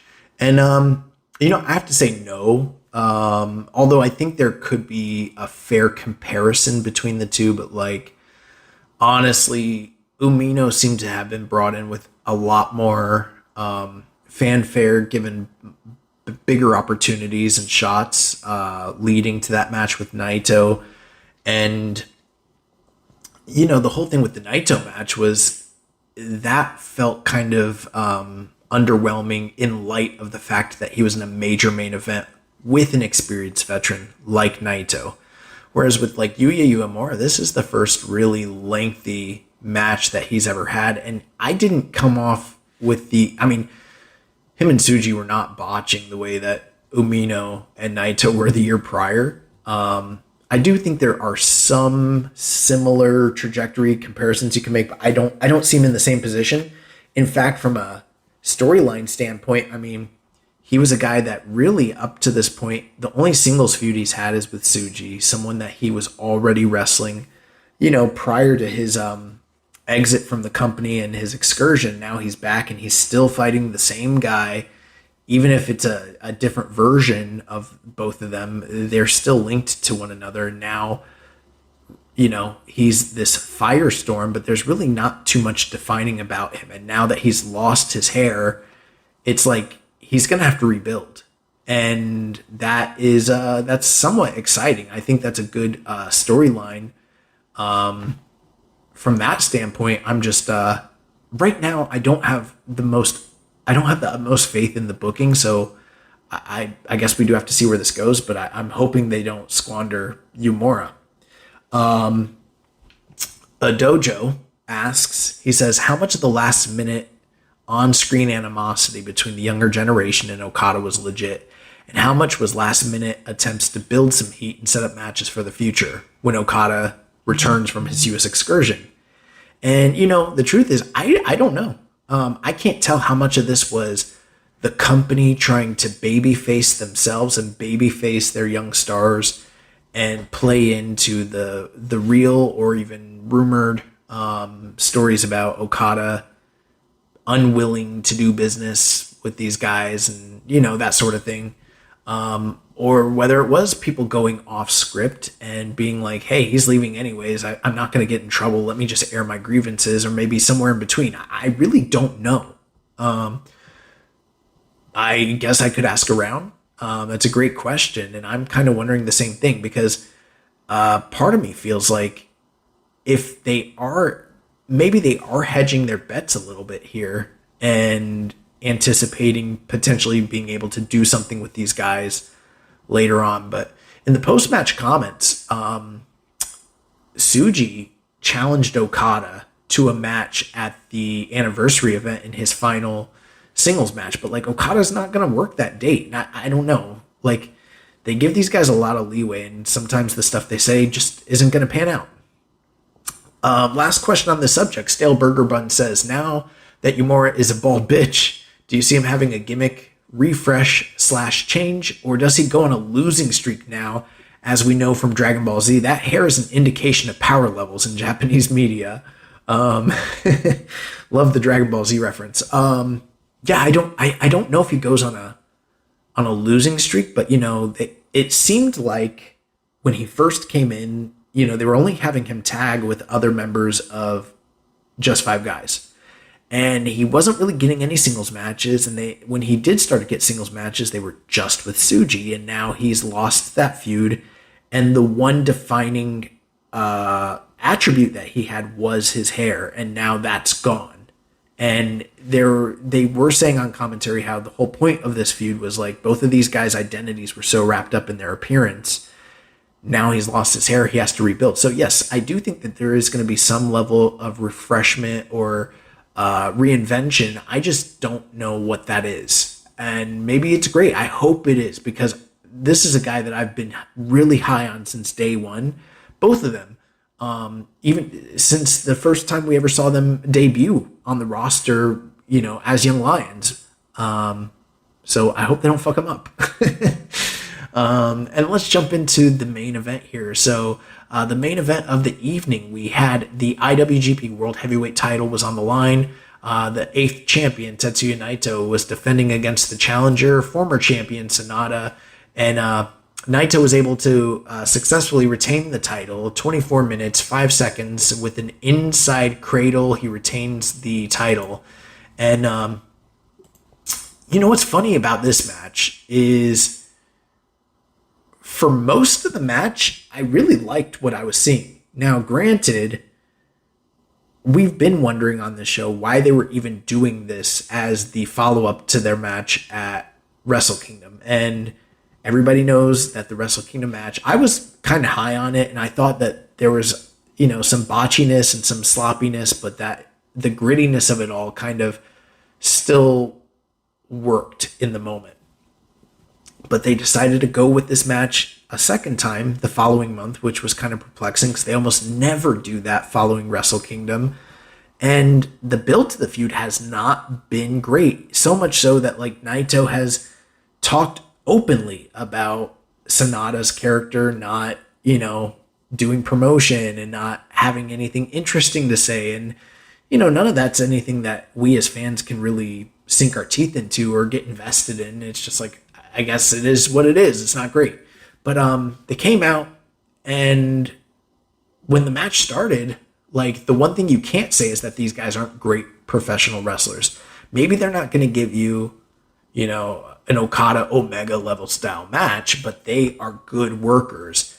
And so the match started, and this was kind of the polar opposite of the hair versus hair match, where like the first like 3/4 of the match were really good. And even if they weren't doing as many dramatic things, like, in the match prior, they did a top rope Spanish fly that was pretty sick, but they weren't doing stuff like that. They were just doing they were playing the hits. They were doing what they always do.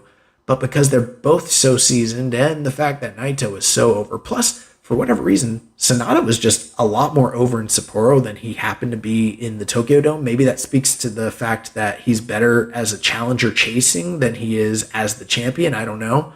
But they were getting great reactions, much, much better. There was a lot less awkward silence throughout the match. And I was like, damn, I'd actually heard the match wasn't good going into it. And I was like, they're having a pretty good match. This might wind up being better than the Wrestle Kingdom match. And then I don't know what happened. I think something on the outside, or there was some sort of something happened. Sanada got hurt. I don't know. Oh, there was one crazy thing though that was pretty awesome. Sanada went to the top rope, and he did like so Naito always does those neck breakers where like he has a guy draped on the ropes, and then he brings them down on his knee with the back of their head. And he did that a few times to Sanada here, and Sanada went to the top rope with Naito and came off the top rope and dropped the back of Naito's head on his knee in retaliation, which was pretty fucking sick.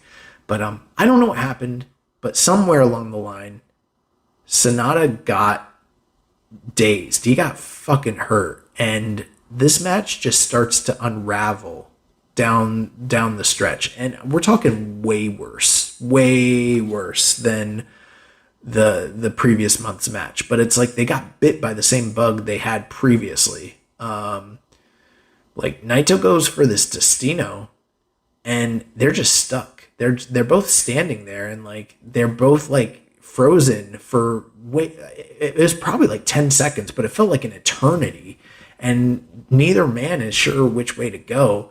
And then from there, like it's very clear they're trying to go into this really amazing series of reversals and near falls, the big match finishing sequence that New Japan's very famous for. But like Sanada just starts falling apart down the tail stretch, and like Naito's going for Destinos, and Sanada's not able to get him up, or when he does, like they're botching, they're falling all over the place. Sanada was like became very groggy and trying to do the deadfall. Everything just started to fall apart. Like, I don't know. It got real weird at the end there.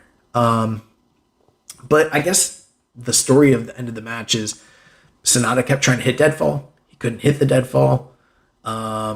He was able to get Shining Wizard and Enziguri, but that wasn't enough. And then at the very end of the match, after a few Shining Wizards, he still couldn't hit the deadfall, and Naito ended up hitting a springboard tornado DDT into a cradling small package for the 1-2-3. And there was one point where he went for that same cradling DDT, and they ended up on the ground. And maybe this is where Sanada got knocked out. I don't know, but like they just fell on the ground, and then like Naito put Sanada in a guillotine choke from there, and they all had to like try to play it off. And like I felt bad for commentary because Chris Charlton and Walker Stewart, man, they were trying their best to cover for the shortcomings of this match, but this was very noticeable, and it killed the juice of the match. And I thought they were on their way to another like 4-star match, but this was it was so egregiously bad down the tail stretch that I don't know. I'd probably go like 3.25. Like it got bad. It got real bad. It's got a 5.91 on Cage Match right now for reference. So, yeah, I don't know. But ultimately, and it felt like the reason they went to that finish is because Sanada couldn't do the Destino. Like they were trying to do the Destino and they couldn't, or I don't know. It was a fucking weird finish. And there's one point where I also noticed that Naito was going to put him up for the Northern Lights bomb, and he was in position, and he couldn't get Sanada up. Sanada wouldn't go up. I don't know. It got fucking weird. Anyways, Sanada loses in title matches to Naito 2 times in a row, so he's done. He heads to the back. Naito gets on the mic. He thanks everybody for being out there, and then he does the roll call. They do the confetti, but then he notices Okada's out there, and he calls Okada into the ring. He offers a fist bump. Okada goes to do it. He spits in Okada's face, and then they go into a series of brawling maneuvers before they both end up in poses, staring off against one another. Very fun. The crowd pops for that. And Naito's on his way to face Sho, the junior champion, on March 6th. Then Okada takes his final bow, walks out, and that's the end of the evening. And not a perfect show, but much, much, much better than night one. We got some overall questions and comments about the show, quite a few. Death Triangle 720 says, do you think New Japan should just take a small break and regroup to figure out the landscape of the company? And I don't think they can afford to do that, but they need to figure something out, because I don't want to be like too hyperbolic, but like shit's not good right now. Tim the Fourth Raw says, what are your thoughts on the growing sentiment that New Japan is in a dire position? Is it hyperbole, or is there genuine concern for the future of the company? And I can't sit here and say that there's, people that are like, oh my God, they're going to go out of business. But, this is the end of the 4th and the 5th generation, with guys like Suzuki on their way out, and Nagata on his last leg, and then Tanahashi's breaking down, and all the guys from the 5th generation, like Naito, again, is on his last leg. Okada's gone. Ibushi's gone. Like, this is it. This show, these 2 series of shows are the end of a fucking era for New Japan Pro Wrestling, and there are things to look forward to, but there were this booking was so fucking weird that it's not anything that would instill confidence in the company right now. I don't know how to pronounce this person's name, but I guess Forward Clips says, what do we even do at this point? Dragon Master Adam says, my question, what the hell is happening?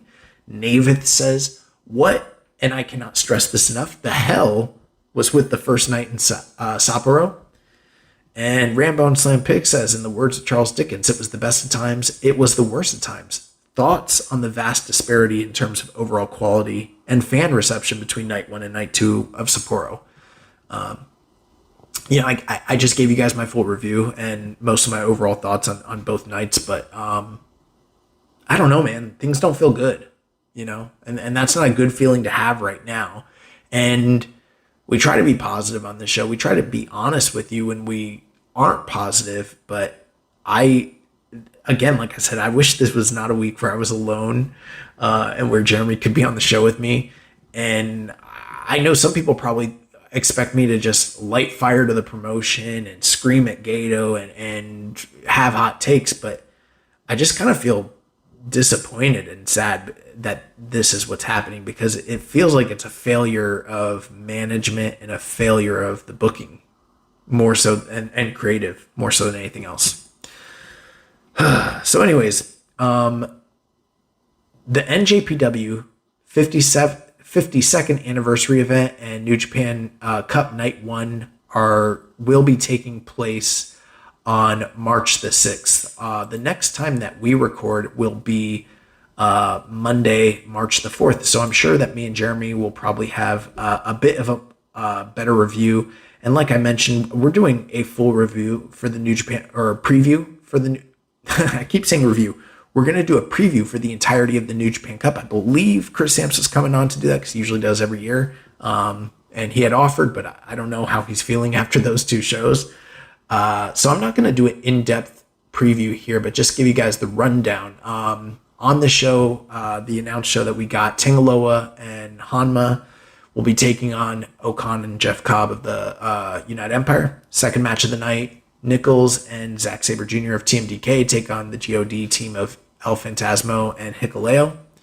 Third match of the night, Goto and Ishii of Chaos team up with Desperado and Tanahashi to take on the LIJ team of Bushi, Hiromu, Shingo, and Tsuji. Fourth match of the night, Callum Newman, Francesco Akira, and TJP take on the Bull Club War Dogs team of David Finlay, Gabe Kidd, and Geto. Fifth match of the night, we have the House of Tortures, Dick Togo, Evil, Ren Narita, and Kanemaru taking on Just Five Guys, Doki, Sanada, Taichi, and Uemura. And then after that, we have New Japan Cup action, first round matches. We have Toru Yano versus Yujiro Takahashi. My God. Seventh match of the night, Kenta versus Yoshihashi in the New Japan Cup. Eighth match of the night, Jack Perry, the scapegoat, versus Shota Umino in New Japan Cup action, first round match. And then the main event, non-title action, Tetsuya Naito versus Sho, the IWGP World Heavyweight Champion versus the IWGP Junior Champion. And Naito did say recently that if he loses this match, he will retire. I don't think he's gonna lose the match. Rambo and Slam Pig asked, lining up Naito versus Sho for the anniversary was a choice, given the options for the long-awaited match with Hiromu, or what would most certainly be an excellent match with El Desperado. Any thoughts on the logic here? And honestly, I don't know. I guess the only thing you could say is the fact that Sho is a heel and Naito's a babyface, and maybe they have some sort of information about House of Torture and how fans domestically react to them that I'm not privy to, and maybe maybe there's something they're setting up, but fuck, I can't imagine. I don't want to see Naito and Sho. I just don't. So yeah, this is not my cup of tea when it comes to anniversary events. Yano and Yujiro, Kenta and Yoshihashi. I mean, Jack Perry and Umino is somewhat compelling. I almost feel like I'm surprised they're doing that in Japan as opposed to saving that for Windy City Riot, but whatever. Yeah, and Naito and Sho, and then, again, we're getting House of Torture in the main event scene. Even if it's just for one night. Like, fuck, that sucks. The New Japan Cup brackets were released. So what we have here in the A bracket, and I'm just going to go over it briefly. Sanada versus Yoshihashi. Or I'm sorry, Sanada gets a bye in the A block. Goto gets a bye in the B block. Evil gets a bye in the C block, and Zack gets a bye in the D block. Why? I don't know. But basically, your list of competitors in the A block, Sanada, Yoshihashi, Kenta, Umino, Jack Perry, Yano, and Yujiro. So one of them will be a finalist for the Final Four. Then in the B quadrant, you have TJP, David Finlay, Tangaloa, Great-O-Khan, Tomohiro Ishii, Chase Owens, and Hiroki Goto. In the C block, you have Evil, Hikuleo, Bolton Oleg, Shingo Takagi, Yuya Uemura, Callum Newman, Gabe Kidd. And then in the final quadrant, you have Yota Tsuji, Jeff Cobb, El Fantasmo, Mikey Nichols, Taichi, Ren Narita, and Zack Sabre Jr. And some questions here related to this. Lee Ching is Bay says, this is the most deflated I have ever felt looking at the New Japan Cup bracket. There was a time when you would see names like Ibushi, Jay, Juice, Omega, Osprey, Okada, Tanahashi, Suzuki in the tournament, and all those guys they're now gone. I guess it's finally hitting me that we're in a completely different era of New Japan Pro Wrestling, and I'm honestly questioning if I should keep up with the product at this point. Convince me otherwise. Why should I and other people who may feel the same stay? All right, guys, you're asking the wrong person, because I'm going to tell you the truth. If you want to go, and I'm not saying this in a dickish way, I mean it sincerely. If you feel the need to stop watching, you should just stop watching. We are living in a time where we are blessed with a plethora of incredible professional wrestling. And I'm not just talking about, AEW and WWE, even though there's great stuff there. I'm talking about, in Mexico with CMLL and AAA and their indies. And then you look at what's going on with All Japan Pro Wrestling, and then Noah and Stardom and Tokyo Joshi Pro and all the different companies that are being shown on Wrestle Universe and everything like that. And there's tons and tons and tons of wrestling products that are out there. And I would say, if you're feeling like you need to take a break, take a break. You're not running this podcast. You don't have to watch all of this. You know what you can do? You can cherry pick what you would like to watch. And maybe when it becomes more tolerable or palatable, you jump back in. And maybe for the time being, you just cherry pick. I'm not going to tell you to watch shit that you don't want to watch. I don't want to watch some of this sometimes. Maybe I'm the idiot that I'm so committed to covering this, because I don't know where that threshold would be. We're not thinking about ending the show or anything, but fuck, if you don't want to watch it, you really shouldn't. And there are some good things on this New Japan Cup, but I'm not going to pretend like this is an all-time tournament. It's not, and I'm not going to pretend like those names that you listed are coming back through the door. They're not. We are in a new era, and maybe it's not for you right now, and maybe things will turn around, but you shouldn't have to watch Yano and Yujiro to figure that out. Nemeth says, do you see surprises with the New Japan Cup, or do you believe that there will be solid growth and evolution of wrestlers participating in it? And honestly, right now, I don't know. There's some good names. There's some okay matches. There's a lot of shit in here. And I'm hoping that this is the real new beginning for the company, because the new beginning was the end of eras, and it was not a new beginning. So I'm hoping New Japan Cup can facilitate that. We can see guys grow. We can see stories progress. We can see stars made and see bangers. Sometimes I think people forget. We watch this because the matches are supposed to be incredible. And they were in January, and they were for part of February, but the end of that tour, my God. Zach Porter, Zachapo, he says, how quick do you think Chase will beat Ishii in the first round? Early predictions to win. I'm rooting for Sanada to repeat. This is a bitter man. Nobody wants to see Sanada repeat. This is someone that just wants to see the world burn. Yeah. I actually don't know. My early predictions, I think David Finlay losing his title could potentially mean he's gonna win this tournament. I also think I wouldn't be surprised if David Finlay and Zack Sabre were in the finals, even though that's an all Gaijin final. With the way things are going right now, I wouldn't be surprised if we get at least those two in the final four. Less Commission 7252 says, for my finals of the New Japan Cup, I have Shota Umino versus Yota Tsuji. It could be an easy decision on who's to win, but also a tough decision due to the build-up. If Tsuji wins, he has already built up as facing Naito for the title, resulting with us getting an LIJ 1-on-1 title match. If Umino wins, it will be one of the biggest accomplishments, but could be a stepping stone and forgotten to build up the Naito-Moxley match for Windy City Riot. How could New Japan safely overshadow my theory and protect Umino if he ends up being the winner of the New Japan Cup? Honestly, the way you do that is you have him win the tournament in incredible fashion, in a way where he has blow-away matches that everyone is fucking behind. He starts being built up as a major star, a major face. He should probably, I don't know what his trajectory in the tournament is. Let me look. I'm wondering why, him and Evil are on completely opposite sides of the bracket, considering what happened at the end of this tour.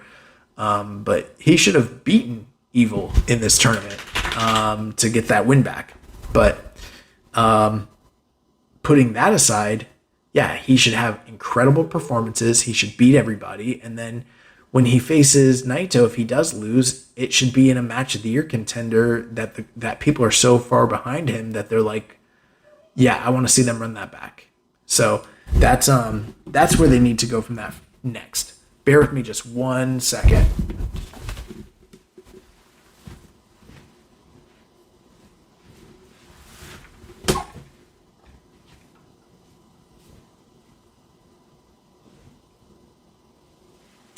And we're back. So the next question I have here is Cashew Life says, thoughts on the New Japan Cup bracket? What are some names you can see winning it?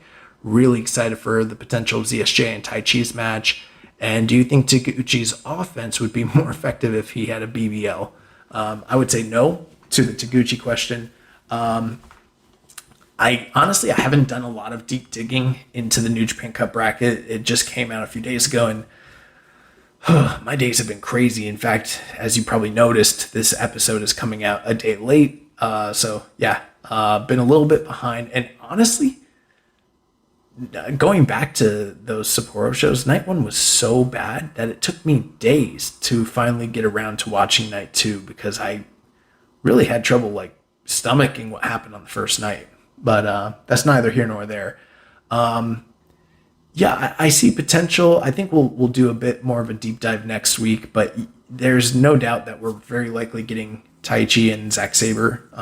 So Dangerous Tekkers collide on March 15th. So that's very exciting. So there are some good things in the tournament, but there's also a lot of shit that's just like, fuck. There's some really bad stuff in this tournament. So it's a mixed bag. Hopefully the right guy goes over, whoever that might be. I don't know.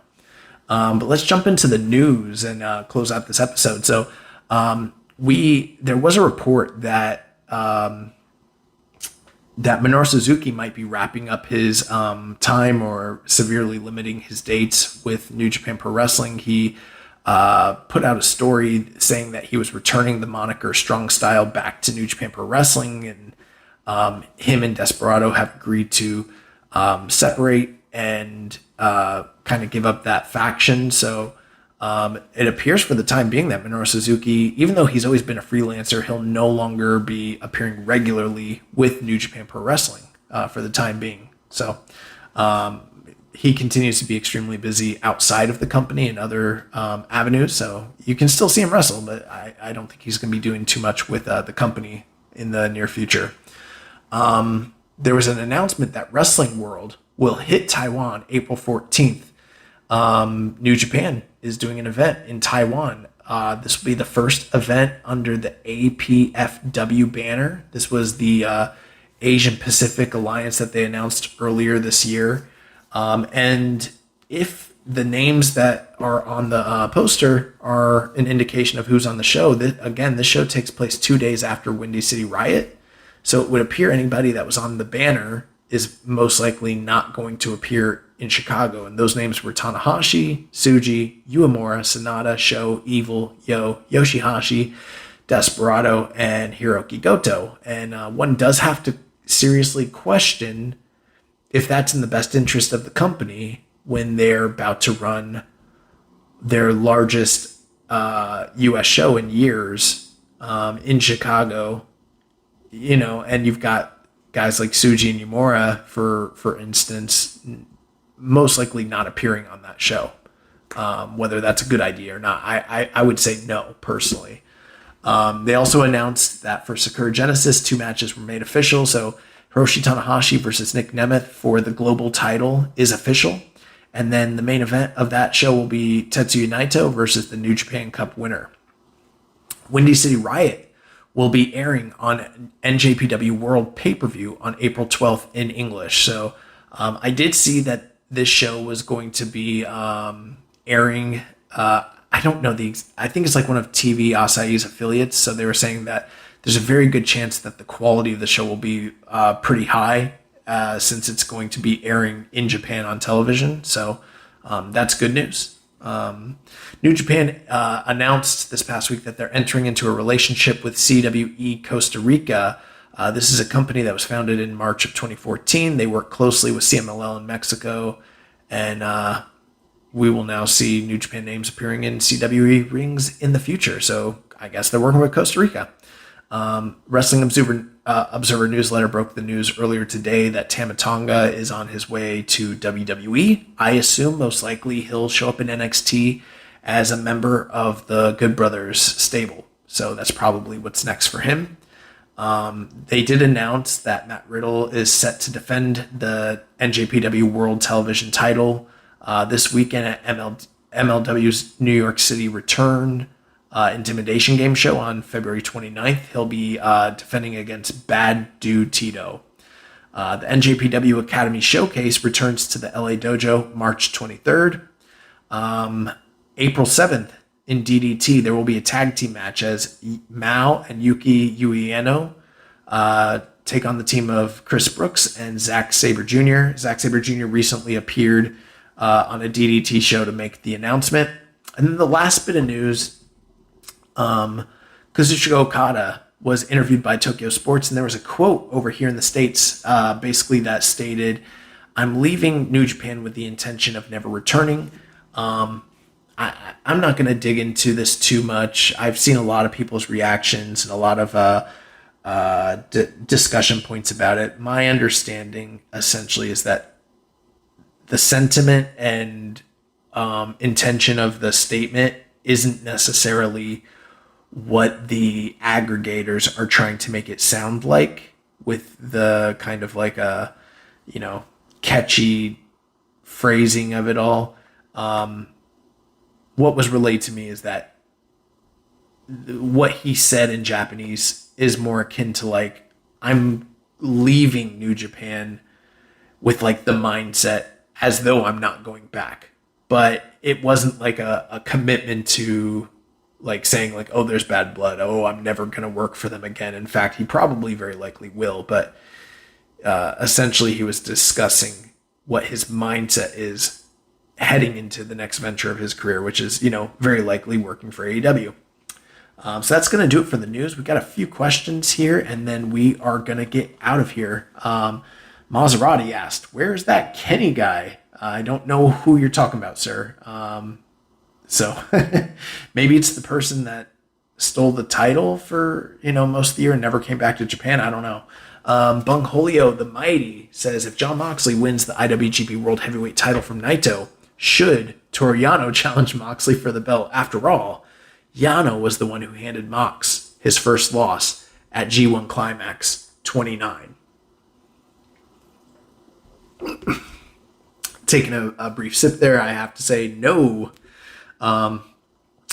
Series of questions from Les Commission 7252.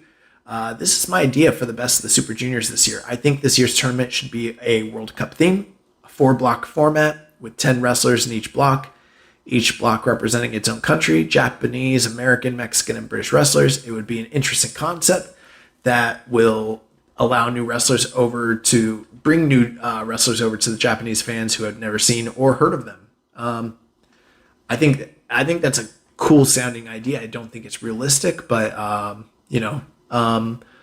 What Culture Pro Wrestling actually did something like that years ago. That was pretty interesting. He also asked, what's the possibility of Jon Moxley winning the IWGP World Heavyweight Championship at Windy City Riot if Naito passes through Sakura Genesis still world champion? Riddle and Nemeth are both champions for the company. What's stopping Gato from putting the main belt from the company on another international star? And, at this point, I would say, like, with those two white men holding the title, the idea that we wouldn't put it on this other white man would be discriminatory. I think we just need to probably give it to him at this point, just in the name of fairness. But I've seen people on both sides of the argument very passionate about whether or not Moxley should be the next champion. And I've seen the New Japan gatekeepers who talk about how he doesn't mean anything to the bottom line business of New Japan and Japan. So what would be the benefit of that versus Naito? And then I've seen other people who are just fed up with the current trajectory of the company and would like to see an admittedly big star like Jon Moxley win the title. And, I could see it happening, to be honest with you. I wouldn't be shocked. I don't know whether that would be a bad or a good move, but at this point in time, like, the reality, and it's the elephant in the room that nobody wants to talk about. Naito's on his last legs, guys. And we're not saying that in a shambolic, like bad faith way. I mean, for real. This guy had 3 surgeries on his eye that apparently, if he has to have another one, he will lose his eyesight and he can't ever have that surgery again. So there's that. And then there's his knees. And then there's everything else with his body. Like, the guy's falling fucking apart. And the idea that he alone, by himself, at this point in this stage of his career, that he's supposed to just carry the company. Like, I get it. I understand that people wanted him to have a top guy run all those years ago. And instead, Okada had his lengthy title run. And then the pandemic happened the second time. And they're hoping that this is that time. But we're not off to a good start. Between the matches being with Sanada and then Show, and then God knows who the New Japan Cup winner is going to be. Like, this is not screaming all-time title reign. And I don't know how much longer his body's going to hold up. I wouldn't be surprised if Jon Moxley won the title. The only way it works for me, though, is if Jon Moxley was allowed to not work in AEW and didn't have Tony Khan overseeing every facet of his booking, and was allowed to actually kind of, for the time being, be a member of the New Japan roster until he dropped that title. But that's that's just unrealistic. It's never going to happen. So you kind of have to put that caveat in there that, like, if you did put the title on him, he's probably not going to be around, and everything's going to be to the whim of Tony Khan's, bookings. They're the A side in that relationship, and so it wouldn't be good, honestly.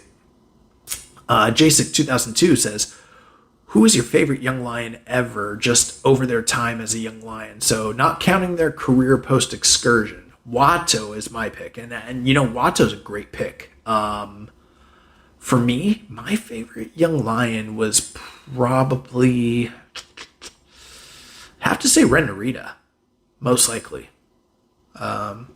Sensitive Artist 69 says, who should be on the English commentary booth these days? And I would say the guys they have on the booth, because they're doing a fantastic job and they're getting better every single day. And I thought Walker and Chris are really starting to gel, especially on these last couple shows. Death Triangle 720 has a series of questions. He says, with the amount of people injured in the company, should New Japan ask for some talent from other promotions? And my answer is maybe. He says, do you think Tana may be too nice to not really push for any changes in the company? And my answer is, I couldn't speak to that, because I don't know what Tanahashi's like in real life. I don't know how much stroke he has. I don't know what the inner workings of their business is. So I couldn't say. He also says, if Gato and whoever else is in the booking committee, who should be the replacement? And we've gotten this question a lot, and I don't know. I don't know who's a good booker in Japan. I could not tell you. I wish we were a little bit more insidery and a little bit more plugged in and can tell you what's going on from that aspect with the company, but I'd be lying if I told you I had an idea. I don't.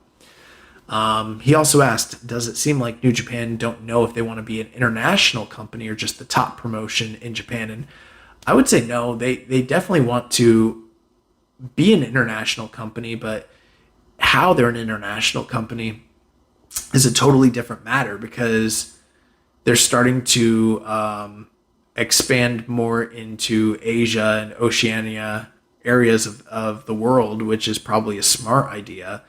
And in comparison, I think for a lot of the Western fan base, they feel somewhat probably neglected, although this company has catered to them for many, many years. So it's a tough balancing act to stay the top promotion in Japan, but also appeal to an international audience and grow, especially with the way that the current wrestling landscape is with the two giants in AEW and WWE. It's kind of cut their legs out from underneath them in that respect. So he said, what are your thoughts on the current champions in the company? And my current thoughts would be this is probably the weakest lineup of champions we've had in many, many, many years. And hopefully it's short-lived because right now it's not looking great. Which of the young talents in the company would you put your stock towards?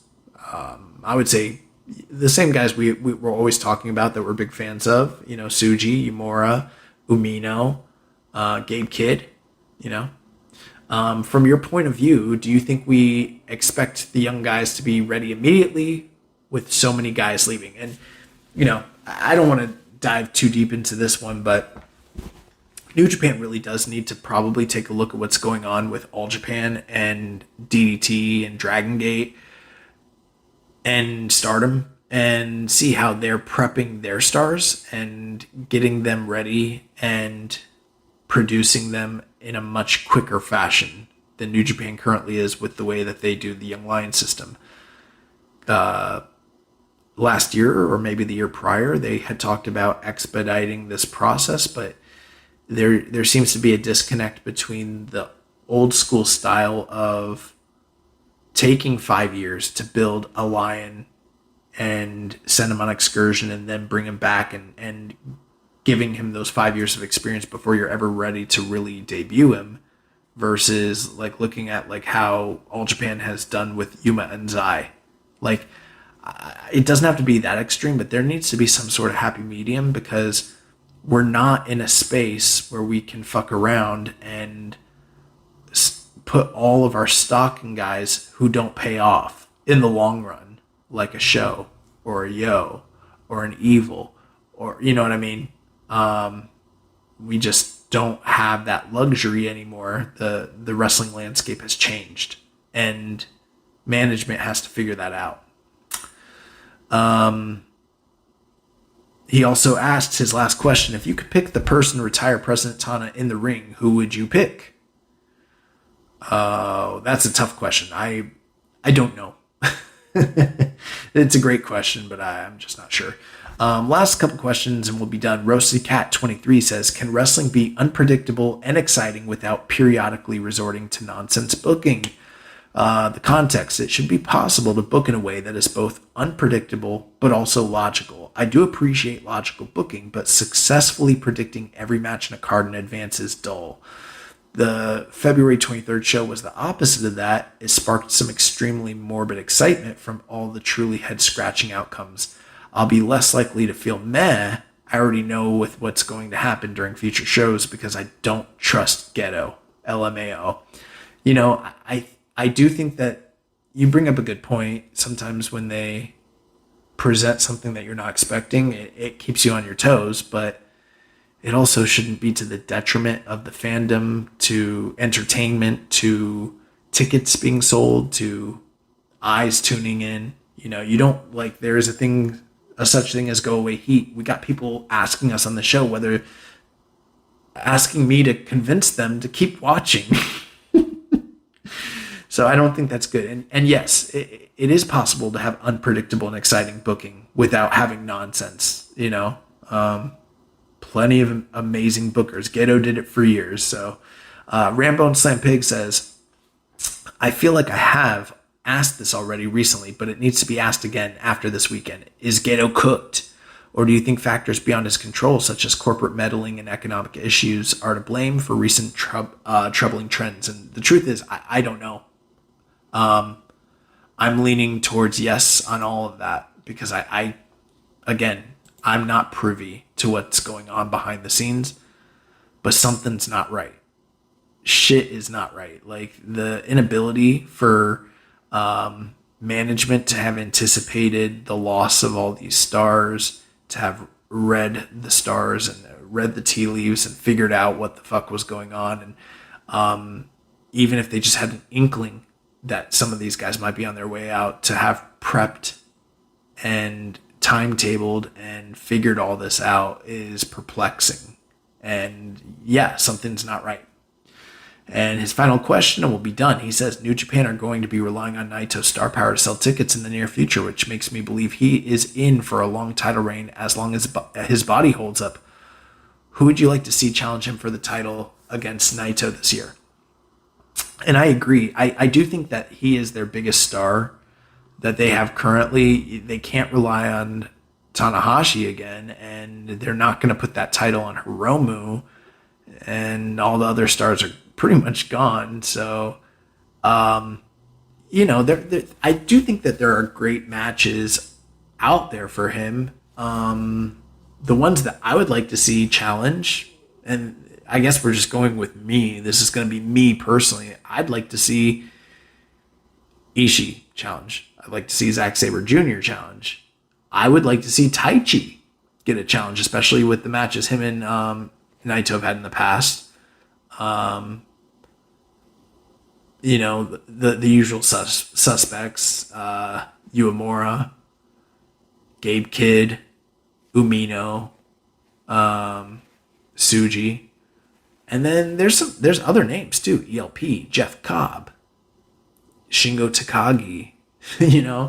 There are people that have not been utilized to their fullest extent, and I'm hoping that some of that gets rectified.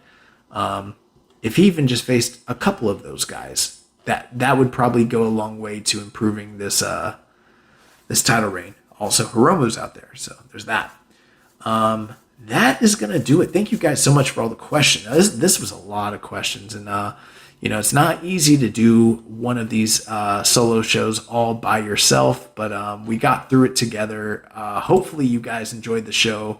I will be back here next week, and we will be discussing and previewing the 52nd anniversary event. We'll also be previewing the entirety of the New Japan Cup, both myself, Jeremy Donovan as he makes his return, and Chris Samsa of sportofprowrestling.com.